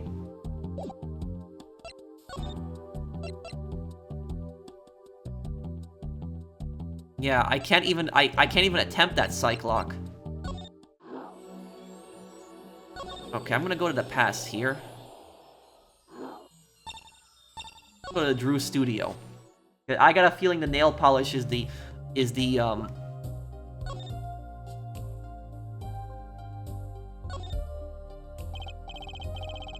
Aridoni. I've heard of that brand. And this must be the brand symbol. It's supposed to be some kind of flower. Wait, no, maybe it is a hand. Wait, on second thought, is that an eagle? Who makes these things up anyway? You'd think they'd try for a clearer symbol at least. So yeah, so she has the same thing in her apartment. This. Okay.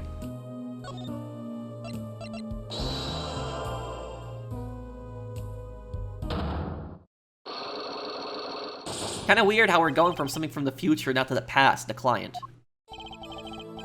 You seem to trust this client quite a lot, in fact. Because they gave you this stamp. No, that's not why. They listened to me, to my problem. Problem that keeps her inside all the time. Don't go outside if you don't want to. That's what they told me. But when I absolutely have to go out, all I had to do was use a good luck charm. Good luck charm. That your client gave you. I think I know what your client might have given you, actually. Is this your good luck charm? This was what they gave you, wasn't it? Ah! The same bottle's over there on your desk. Your good luck charm, right? I heard once. Cosmetics were once thought to ward off evil. This is a magic bottle. It has the power. Ah, of course it does. I'll just refrain from commenting any more on that one. So now we know we can take something from the future and show it in the past. I think I know who gave you that bottle, actually. The one who asked you to do this job. Was this the client? Christoph Gavin, incarcerated in the Central Penitentiary for the murder of Shady Smith. This man is a friend of mine. Know him? His name is Christoph Gavin. He's a lawyer, actually. I promised. I promised not to tell.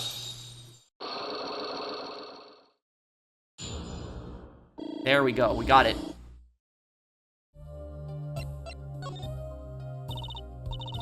I'm sorry. I can't talk about the client. I promised. And if I break my promise, the spell won't work. I don't need a name anymore. I've got my answer. You're pretty confident in this charm, then. I think they might be the devil. Huh? Or maybe an angel. What do you mean?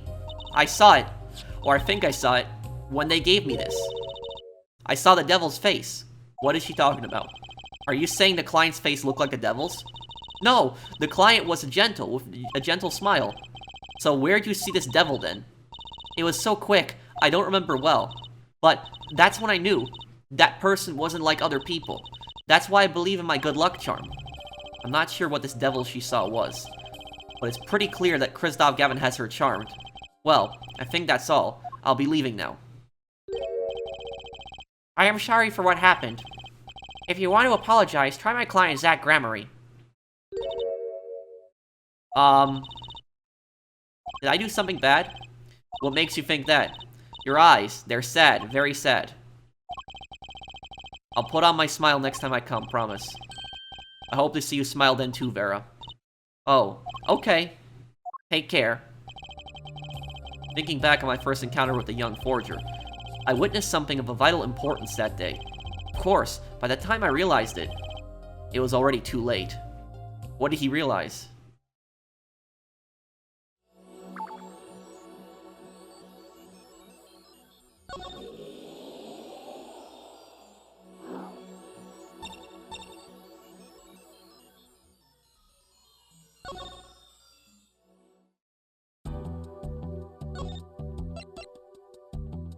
I can't even attempt this.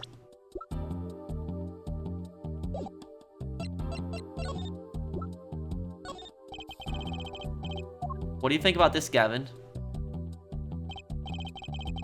I hardly need to remind you that I am not a free man.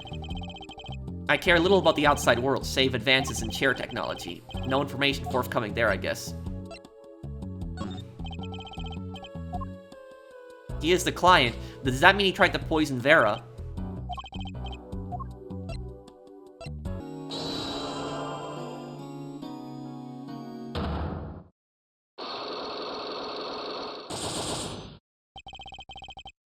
The trick up his sleeve. I'm flying by the seat of my pants on this one. There must be a path leading from the evidence to the truth. And that's what I'm going to find. To ask someone to take a life, even one not long for this world. That's asking someone to commit murder. Yes, our mentor was fond of dramatic moves and dramatic finales. And he got his wish. His life was taken. Well, weakness could be so powerful as to coerce someone into committing murder. My guess is it was a matter of life or death. Care to explain? Your troupe lived in a world of showmanship. The flashier the better. And flashy so often means danger, doesn't it? Let us make this as painless as possible. If you have proof of this danger, then show it.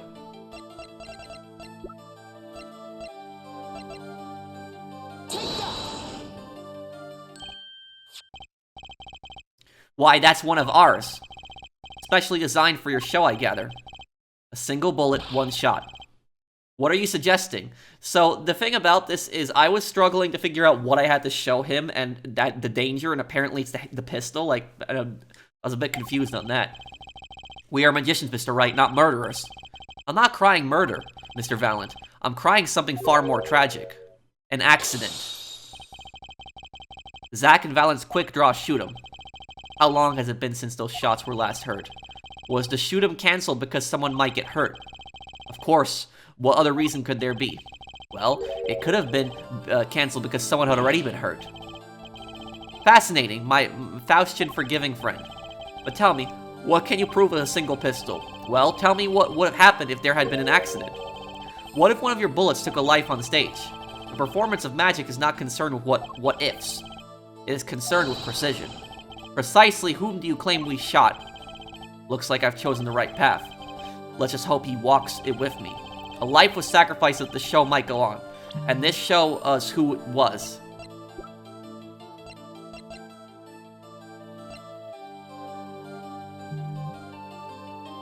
The stamp or the locket? I'm guessing the stamp. A word, if I may. Yes? Does this stand excite you know a critical moment in your quest? Yeah, it does, sort of. That you never make it on stage. You're not fit to be a magician. Give it up. Ah, okay, it's the Trucy's mother. It's the locket. Okay.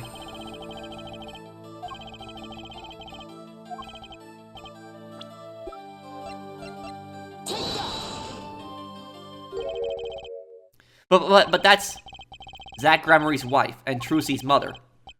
Thalassa, I believe was her name. Ah, Alakazam. But how can you say this? How can you say she was struck by one of our bullets? Still in denial mode, eh? Thalassa was at the greatest risk of being shot, and this clearly shows us how much danger she was in.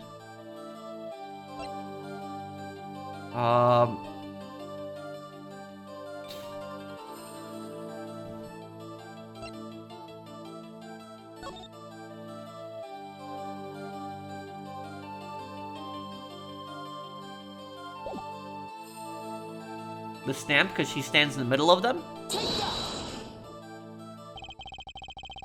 Group Grammarye's performances were very, very popular. So popular, they even made a commemorative stamp at the height of your fame. We were not merely the latest craze, we were an age, a golden age. It's all here on this stamp. There's Thalassa, yes? Urk, Trucy's mother is missing, I hear. What happened to her? I don't know. Part of his memory is still locked up. There's one thing you're failing to address. What's that? As you say, our troop was a world unto itself. If our leader, Magnifi, was so inclined, he could hide anything he wished with ease. But Mr. Wright, then he would have hid a crime, making him an accomplice. Not a great foundation for blackmail. Valance got a point. If one of the troop members died in an accident and Magnifi covered it up, his innocence would come into question. Found the right address, Mr. Wright. I'm so close. There has to be something. About how Thalassa's death could affect Zack and Valence's relationship with Magnifi. I see it in your eyes. You still have something to say. How can you possibly prove more than you already have? I'll prove why Thalassa's accident tied your hands so completely.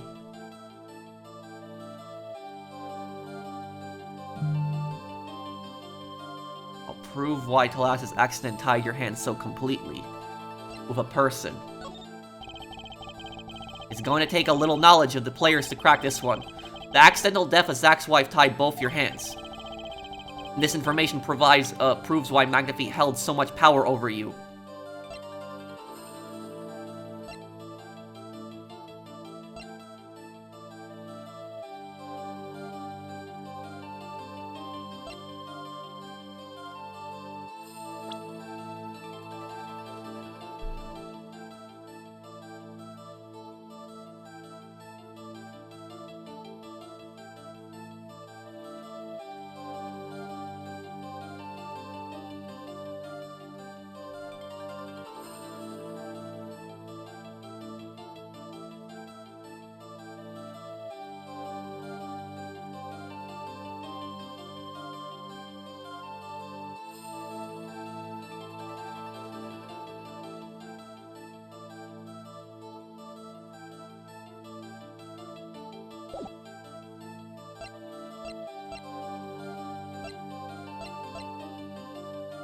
Is it Zack?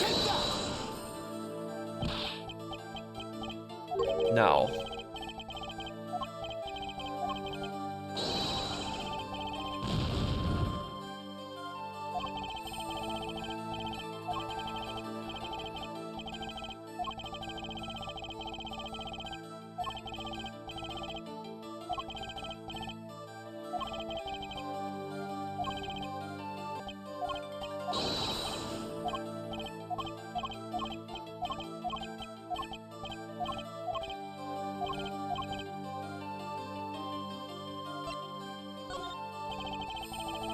It's going to take a little knowledge of the players to crack this one.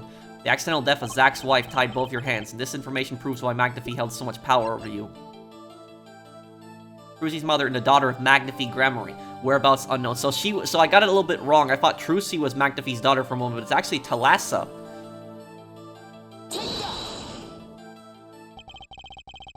It wasn't a question of who shot Thalassa. Thalassa herself was the problem. What do you mean? She was Zack Grammarye's, wife, Trucy's mother, and Magnifi Grammarye's only daughter. Urgh. There was a terrible accident, and the two of you killed your mentor's only daughter. If that wasn't the key to Magnifi's power over you, I don't know what was. It was an accident!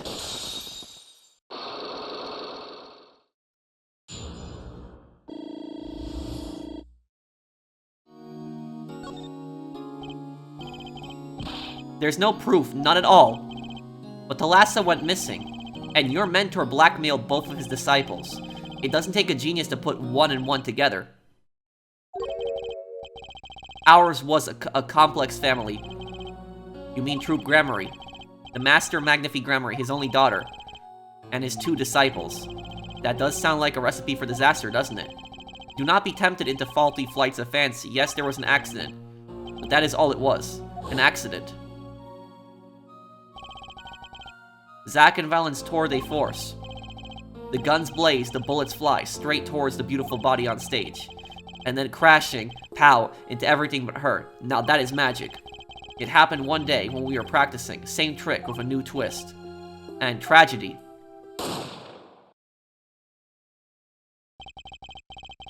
But as for whose bullet stole the lass's life, we shall never know the answer. The lass disappeared from our lives, and Zack was bereft of his wife. Trucy lost her mother, and Magnifi his daughter. And that led to the blackmail, I take it. It is all part and parcel of the darkness that comes when the curtain falls. The darkness? Why did Magnifi Grammarye try to cover up the accident? It was his own daughter who died. All I can say is it was a critical time for True Grammarye. A passing of the torch from Magnifi to Zack and Valent. We all sacrificed so that it might be a success. Thalassa's death was the greatest sacrifice of all. Yet, even when her life was extinguished, her presence was not. What do you mean? In time, we, myself, and Zack found we could no longer oppose Magnifi's wishes. Magnifi forced us to perform his art for his benefit. I see. I guess I can understand. I mean, he did lose his only daughter. But do you not find cowardice in his actions? Huh? To decide to hide the truth of your own daughter's death is one thing, but then to hang that death as a guillotine above our heads? Things were dark behind the scenes in True Grammarye, that's for sure. Does Trucy know? She was not told, naturally. Who would want to know what, that their father might have taken their mother's life? True. I had not thought of that accident for a very long time. There's one thing that caught my eye here.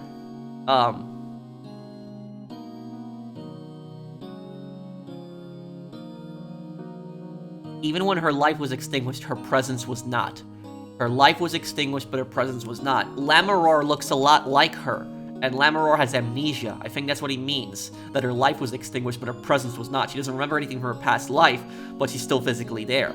I think that's what he means. I'm sorry to dredge up old memories, but this has helped a lot. Not to find Magnifi's slayer, I should think. True. After that accident, there was one who came sniffing quite persistently. A reporter. He called himself a newsman at the time. So that's why he hates the reporter.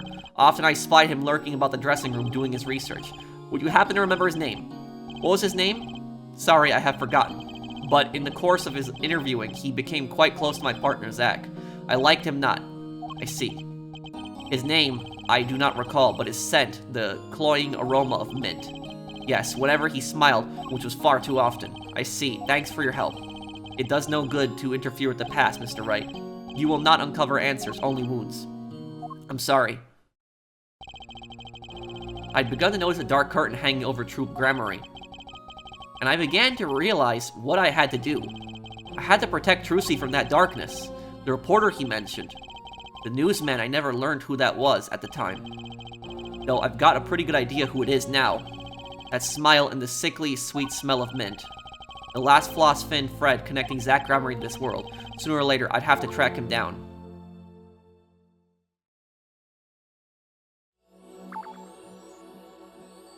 Okay, past is all done now.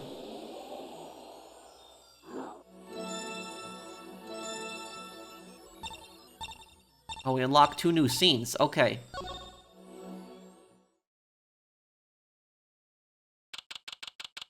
Present day, Drew Studio. Hey, well, what do we have here? Remember me?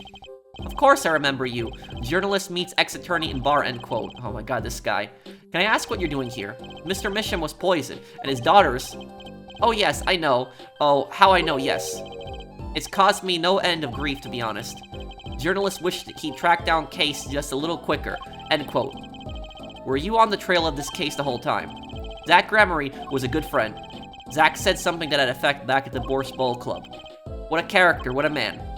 But in a little, no, a lot. No, extremely rough around the edges.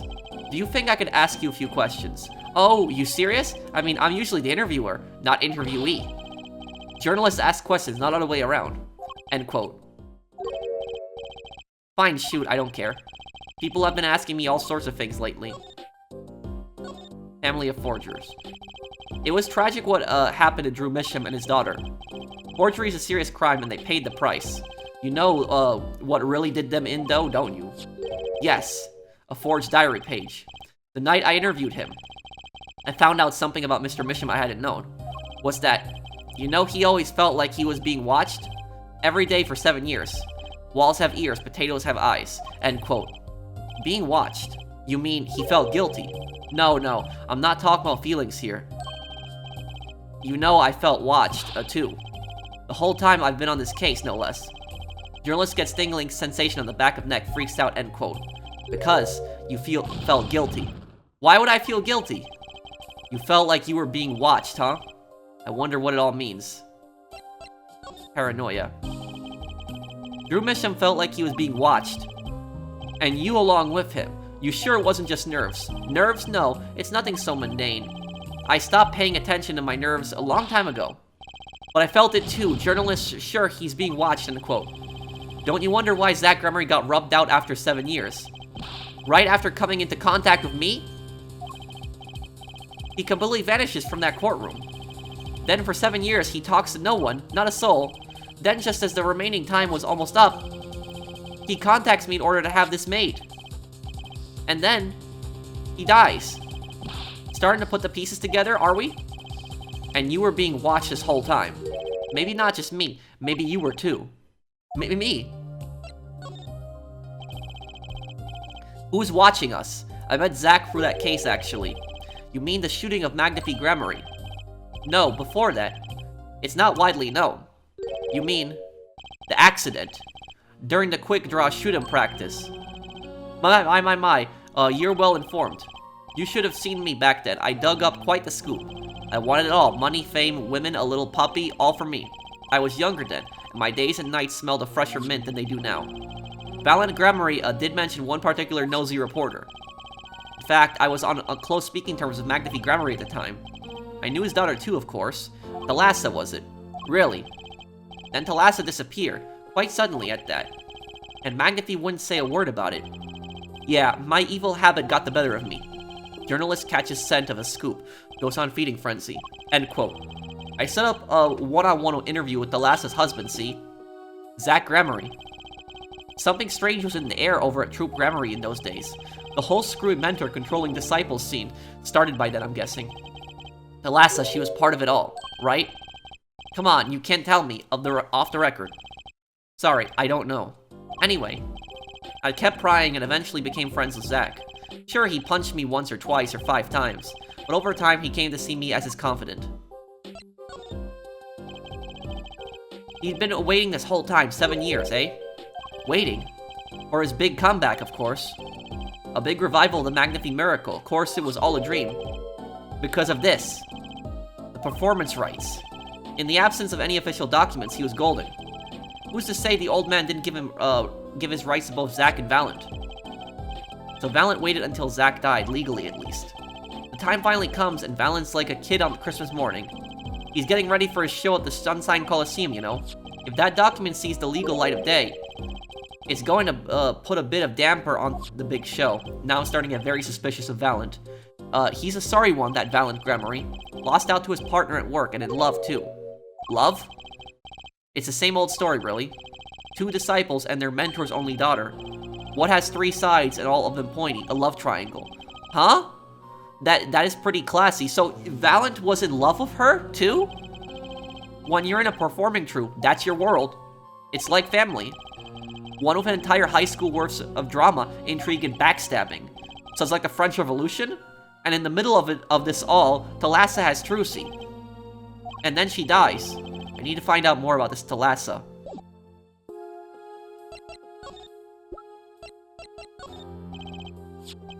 Mr. Brussel, do you know this person? Do I know this person? Of course. I was friends with Zach, after all. He hit me a few times. 5 times, actually. But still, I'd never forget his wife. Thalassa Grammarye. Magnifi Grammarye's only daughter.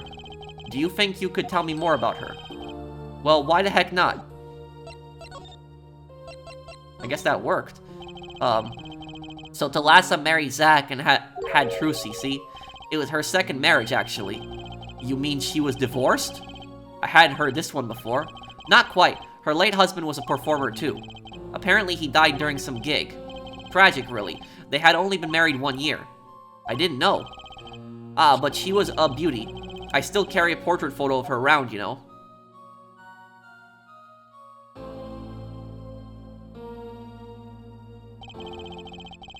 I've known Trucy since she was a little thing, too.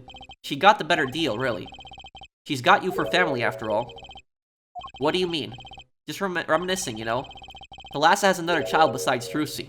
End quote. What? What? But Trucy said she was an only child. Yes, this one she had with her previous husband. Her previous husband. Her first husband who died during a performance. Yep, they had themselves a kid. Another orphan now. That's another one who slipped through the cracks. No idea where they are now. Thalassa had another child. Do you think I could borrow that photo? Sure, I can be generous on occasion, you know. Photo of a young Thalassa, Trucy's mother. I won't need this locket anymore. Better return it to Trucy before I forget. People and events all get tangled together and get bigger and bigger.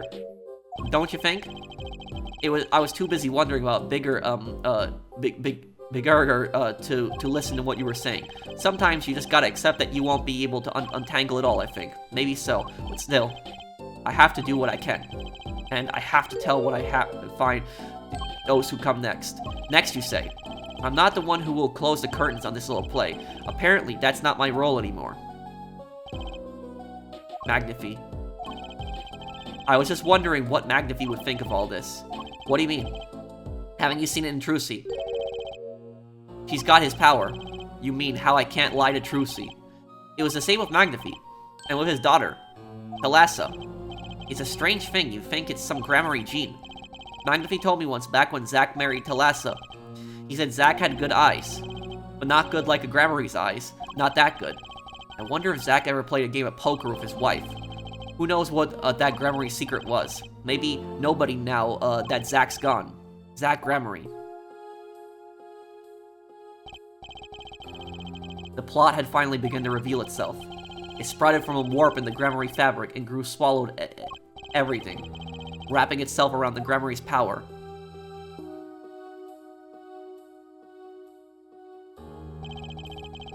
A power which passed from Magnifi Grammarye to Thalassa to the next generation, and I would once again need to meet the one who bridged it all together.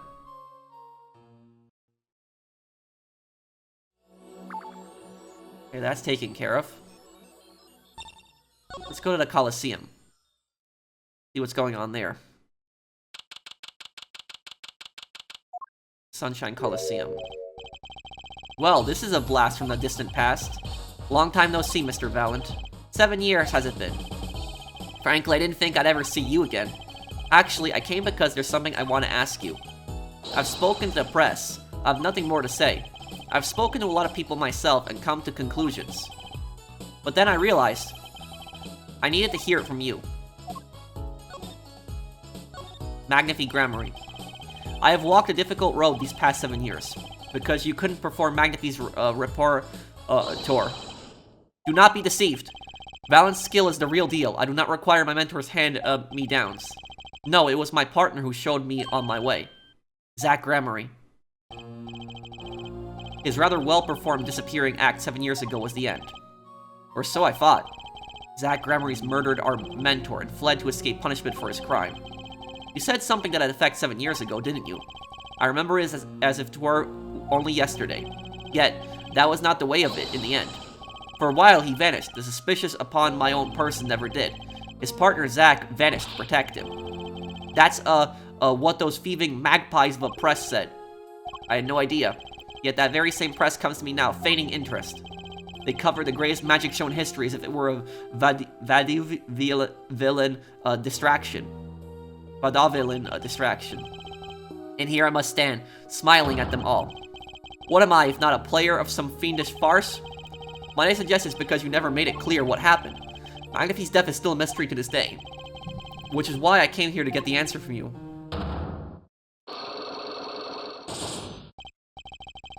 I knew I'd be seeing these sooner or later.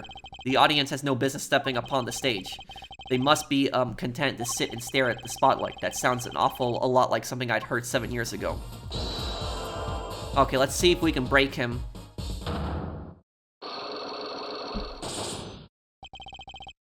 Magnifi's death. Ask what you will, you'll get nothing from me. I'm as much a part of this affair as you are now. I have to know what happened. For 7 long years, I have endured. I've endured as well, you know, Phoenix lost his attorney's badge. Now finally the curtain lifts on my new golden age. All the miracles of our troop within my grasp. Sorry to do this, Valant. But right now, I need answers. I think I'll start by dropping a bomb. That should shake things up. Valant, I wouldn't be so sure about those miracles. Not as long as I have this. The transfer of rights. And what might that be? I see it bears the Grammarye seal. I should have brought this to your attention sooner, but I didn't imagine you'd be planning your comeback quite so fast. What is this? A document showing the true recipient of the performance rights to Magnifi's miracles. What? Zach Grammarye? He wrote this? What? He passed everything to his daughter? Trucy and Apollo, actually. She's officially my daughter these days. Preposterous, Zach is gone, vanished into the void. This is the genuine article. Zach was alive when he wrote this. Both myself and the notary can testify to this. Ugh. Wow. One of the lies broken. Why does fate toy with me so? Why must my life be lived to thrall to the dead? You're not the only one with that problem.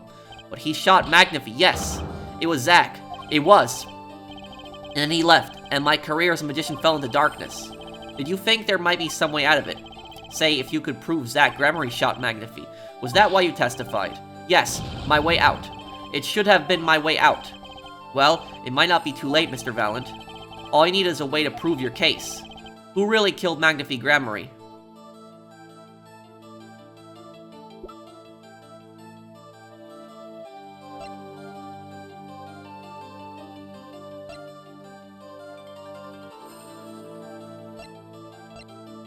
Who really killed Vlad? What am I supposed to show right now?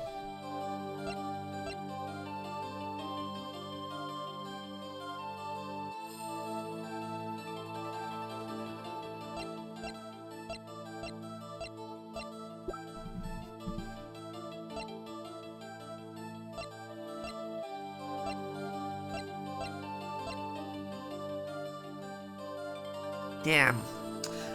Ah, this is tough. I have no idea what I have to show on this. Oh, man.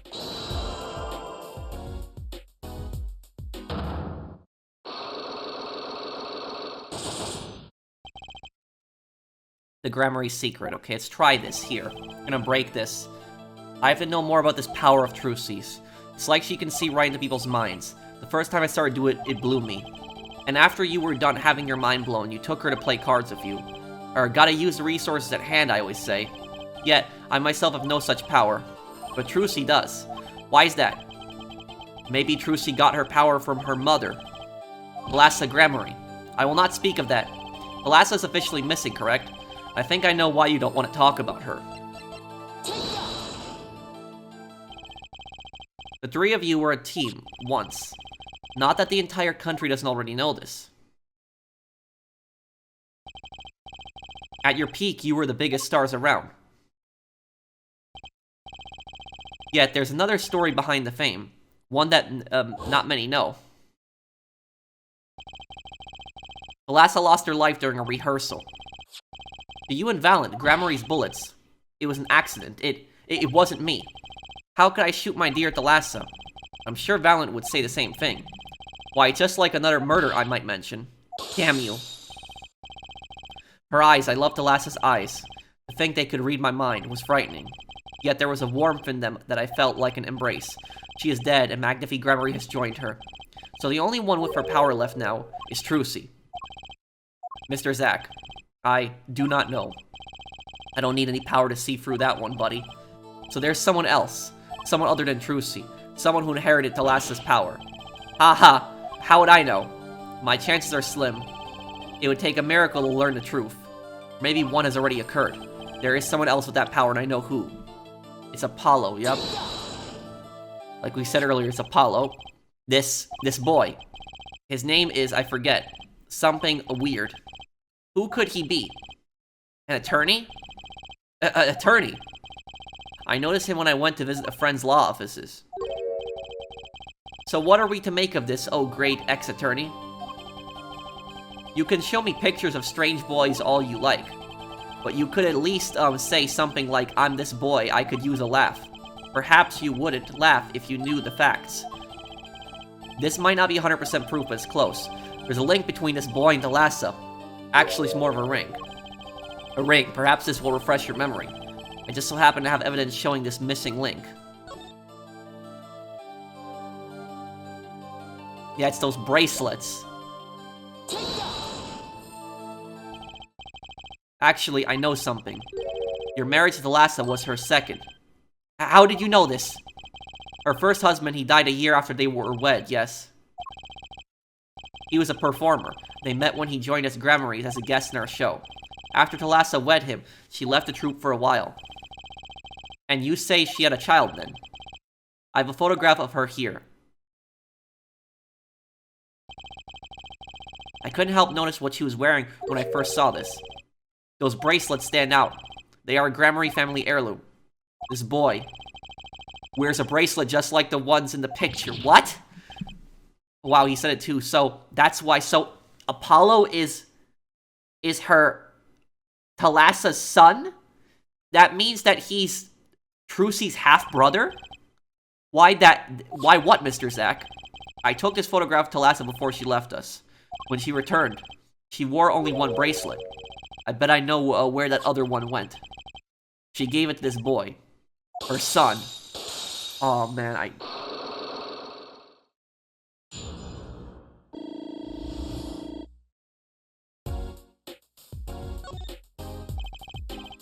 This strange power, I myself do not know from where it comes. Yet the fact is that it passed down the Grammarye line. It runs in their veins. What is it? I asked her, Thalassa once. This is what she told me. Her power responds to tension in others. Tension. If she were to face a person and they became tense even slightly, then she would know, no matter how hard they tried to hide it from her. So she could see it. Not quite. This is the strangest part of it all. She wouldn't realize what she was subconsciously detecting, this tension, without the use of a particular object, or in her case, objects. Objects. Wait, were they something she wore? Yes. Her bracelets. I admit, the first time I saw one of those, I felt there was more to it than just fashion. But what kind of power could a bracelet have? I have made a decision. I will tell you all I know. Consider it a gift. Trucy and Apollo. Well, I hardly need you to tell me at this point, but these two are brother and sister, yes? And the brother, too, has this power of theirs. So Trucy has an older brother. I wonder what will come of that. Mr. Wright, tonight, after our game is done, I will return to a life of hiding. I would not see her live her life without knowing. I understand. I'll tell her the two of them when the time is right. I am in your debt, once again. No kidding. What I want to know is how all this got to be so messed up.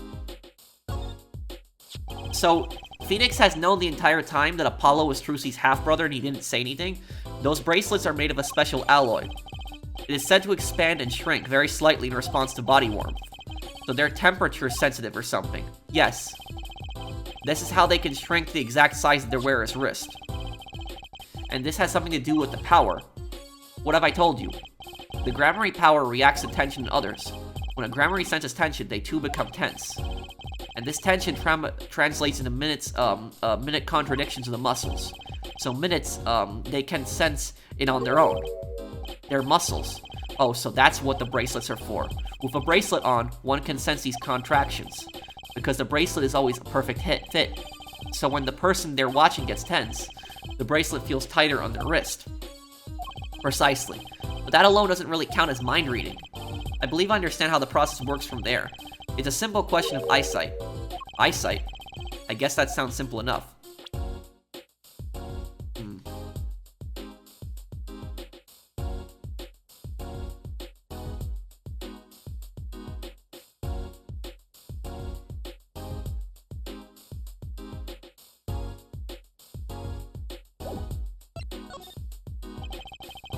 Have you ever heard of kinetic vision?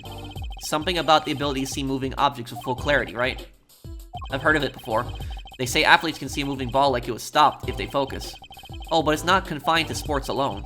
It all relies on the ability to focus. When we focus, we can see many things. The faintest twitch of the face, and the meaning that lies behind it. Therein lies one of the secrets of magic. One must know the mind of a crowd before one may distract it. So basically, what you're saying is, the Grammaries can see really well. For them, seeing is more than believing. It is knowing. Their power relies on eyesight combined with exceptional focus. Things are starting to come into focus for me too. Of course, it's difficult to maintain such levels of focus for any length of time. But what if someone could tell you when to focus? Or something. Precisely. But wait, Trucy doesn't have any bracelets. You are talking about poker, yes? The timing of when to focus is so elementary she probably does it without thinking. I doubt Trucy herself has realized this. That is all I know of things Grammarye. Thank you, Mr. Zack. If this boy's bracelet is a real thing, then he will use it before long, thereby awakening his power. I'll keep that in mind. Well, shall we play a game? Ah, I've said so much. Let me say one more thing. I will tell you of that night. That night? The night my mentor, Magnifi Grammarye, passed from his world to the next. There were 2 pistols and 2 letters sent. This was Magnifi's test. A test. In his last years, Magnifi Grammarye worked us to the bone. No, to the pain. But that night, I could not shoot him, so I shot the clown's forehead instead. This, it seems, was the correct answer. Take this, I give my art to you, Zack. What? It is thanks for playing along with my show. You shot well tonight, Zack. Though I would not have minded dying by your hand. How could I shoot you? You're my mentor. Bah, I thought you might say that. If I went home without shooting anything, what would you have done then? Then of course I would have given Valent his chance. And if I had shot you in the forehead instead, then it would be over. If you or Valent were to shoot me in the head, then I to the darkness would go, and my art with me. Fitting end, don't you think? Ah. Yet this ending too gives me no cause for regret. I thank you, Zack. And I'm sorry. I have done much that was wrong in my day. It seems to me that Magnifi wanted you to be his successor all along. That's why the time he gave you was earlier than Valent's. Perhaps, but it's not something we will ever know for sure now. I wonder, what is Valent up to these days? Waiting for you to die. If 7 years passes like this, the performance rights go to him. Ah. And now here I am, and his dream is ended. It's worse than that, actually. Public opinion's a fickle thing, you know. What? You don't tell me they put the blame for our mentor's death on him. The trial ended when you vanished, Mr. Zack. There were even rumors that Valent helped you pull it off. But that's madness! Well, it seems that before I can once again disappear from this world, I have one more act to perform. Isn't it odd that sorting out my life should prove so complicated, even though I'm dead? That night, Zack Grammarye was killed. He died as Shady Smith, a mysterious traveler with a secret past. But he left one thing behind before he parted. This. His confession. To use as I saw fit. 7 years passed. I, Zack Grammarye, murdered my mentor, Magnifi Grammarye. I apologize for the trouble caused by my sudden departure from court, and hereby confess to my crime, Zack Grammarye. Of course, he'd killed no one. This was his way of tying up loose ends with his old partner, Valent Grammarye. Confession to the slaying of Magnifi Grammarye.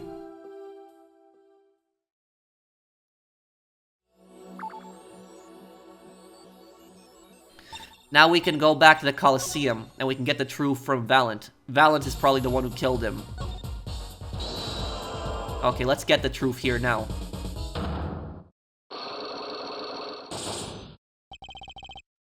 Magnifi's death. Ask what you will, you'll get nothing from me.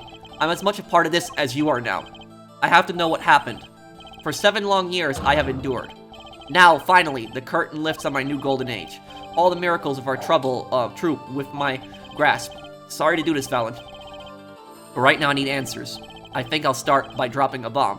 That should shake things up. Valent, I wouldn't be so sure about those miracles. Not as long as I have this.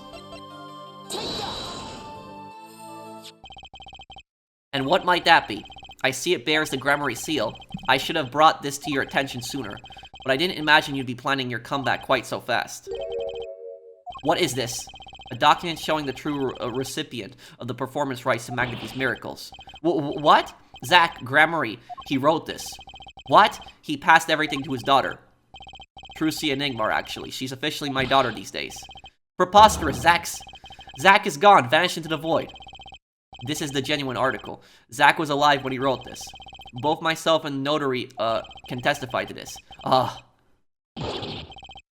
Wow! Why does fate toy with me so?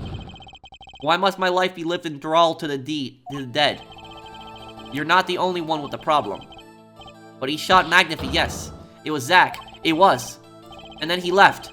And my career as magician fell into darkness. Did you think there might be some way out of it? Say, if you could prove Zach Grammarye shot Magnifi. Was that why you testified? Yes, my way out. It should have been my way out. Well, it might not be too late, Mr. Valent. All you need is a way to prove your case. Who really killed Magnifi Grammarye? I believe I have the answer to your prayers right here. Zach Grammarye wrote one more thing before passing on. This is a confession, in which he admits to the killing of Magnifi Grammarye. See? All according to your plan. I am a magician by trade. Deception is my life's work. I fooled the audience to give them a fleeting dream. Yet it seems the tables have turned. Now I am the audience, believing in the deceptions I have wrought upon myself. Zach wrote this right in front of me. After I explained your situation to him. Alaka Zong.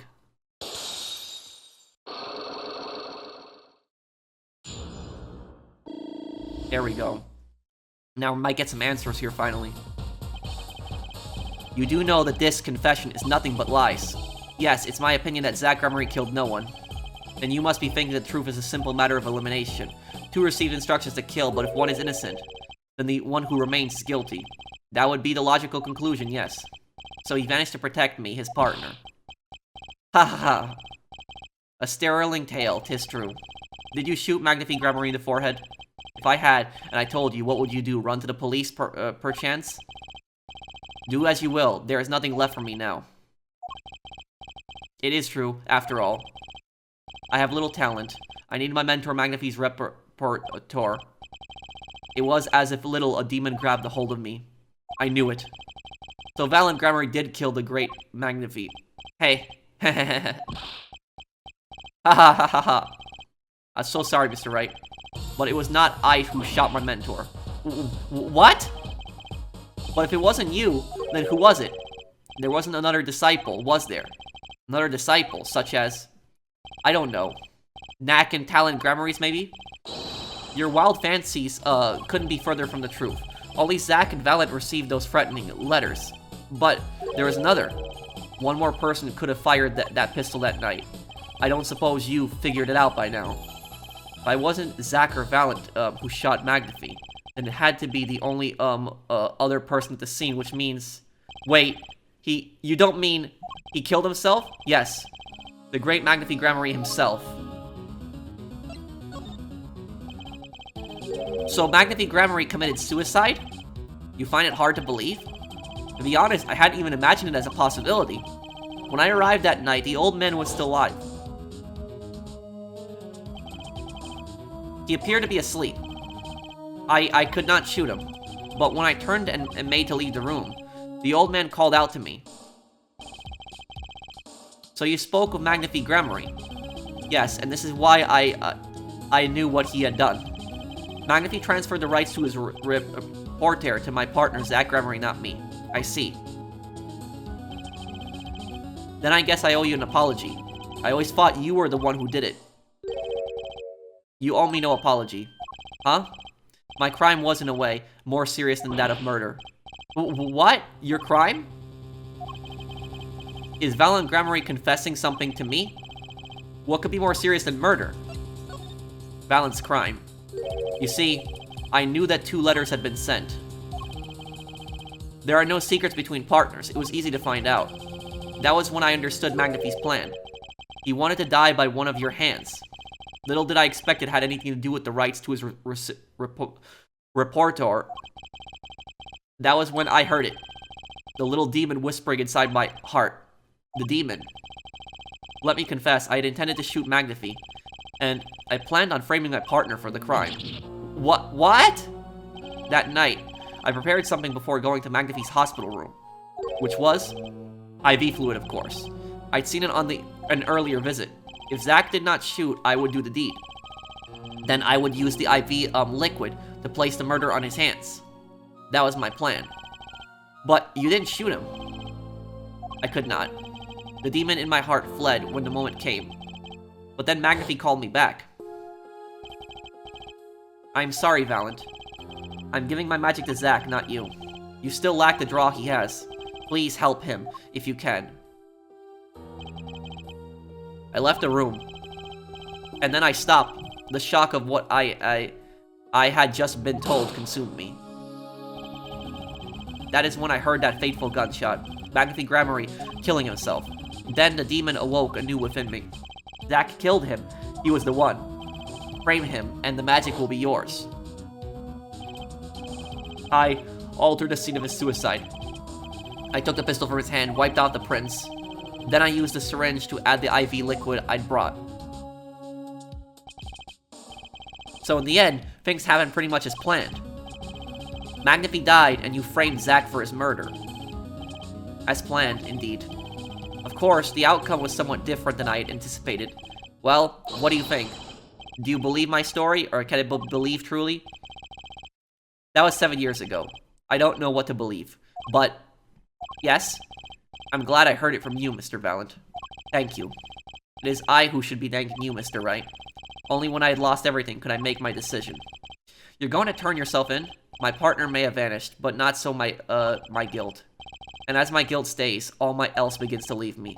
My friends, my performance rights, my magic. I've had enough of vanishing acts. I understand. I thought my life was ruled by a dead man. But I find I was wrong. For Zack Grammarye was alive. Well, not anymore. And now it occurs to me. What if he was not the only one who survived? What do you mean? You see, now that I think about it, I realize that we never saw proof of her demise. We never saw her body. Thalassa. The mind races and the mouth flaps on. My apologies, forget this matter. I can only hope that the day will come when I again meet my partner, Zack Grammarye. Then, I shall apologize for my terrible mistake. I am glad we had this chance to talk, thank you. Zack Grammarye Shady Smith. Whichever name you prefer, he is no longer with us. The truth revealed in the trial was only a silver. And the impenetrable darkness, impenetrable darkness that remained has taken another life. I knew what I have to do to push back the darkness for good, and it would involve paying that man a visit.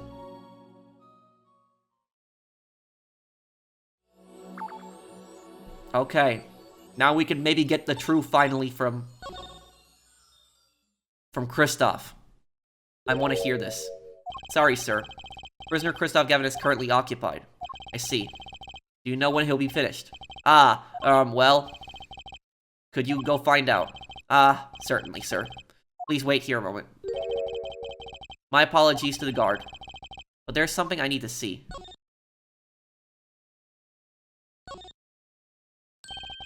The envelope. There it is. The yellow envelope. And the sender is... Drew Misham. I was right. When I arrived at the studio, Mr. Misham was at his desk. He seemed to be writing a letter, but he quickly sealed the envelope. It was a yellow envelope. Oh, how could I forget that he mentioned it was a yellow envelope. I heard it was left at the crime scene. If this is the last letter that Drew Misham wrote, then there's something I need to do. The poison stamp! It's... Here goes. Let's see if this atraconide spray finds anything. It's there! So this was Drew Misham's messenger of death. It was this stamp, alright, no mistaking it. And his last letter was sent to Christoph Gavin. The interview request came like you said it would, and they're looking into the case. I swear on my life I won't tell them about you, so please release the spell you've put on my daughter. I'll write later with a report. Letter posted by Drew Bishop. What spell? What is he talking about? Finally, decisive evidence. What's this? A burglar in jail? Gavin. I didn't know you moonlighted in larceny, right? Gavin. There's something I have to ask you. Can I steal your stuff? The answer is no. My apologies, but there's not much I care to discuss. Vera Misham hasn't received her verdict yet. You follow me, Gavin. There are no known survivors of atrocanine poisoning, but it never hurts to hope. Okay, I'll be leaving now then. Right, wait. Yeah, Gavin? Would you mind leaving that letter? It's private. Oh, sorry. Forgot I had it. Many thanks. Ah. He knows something.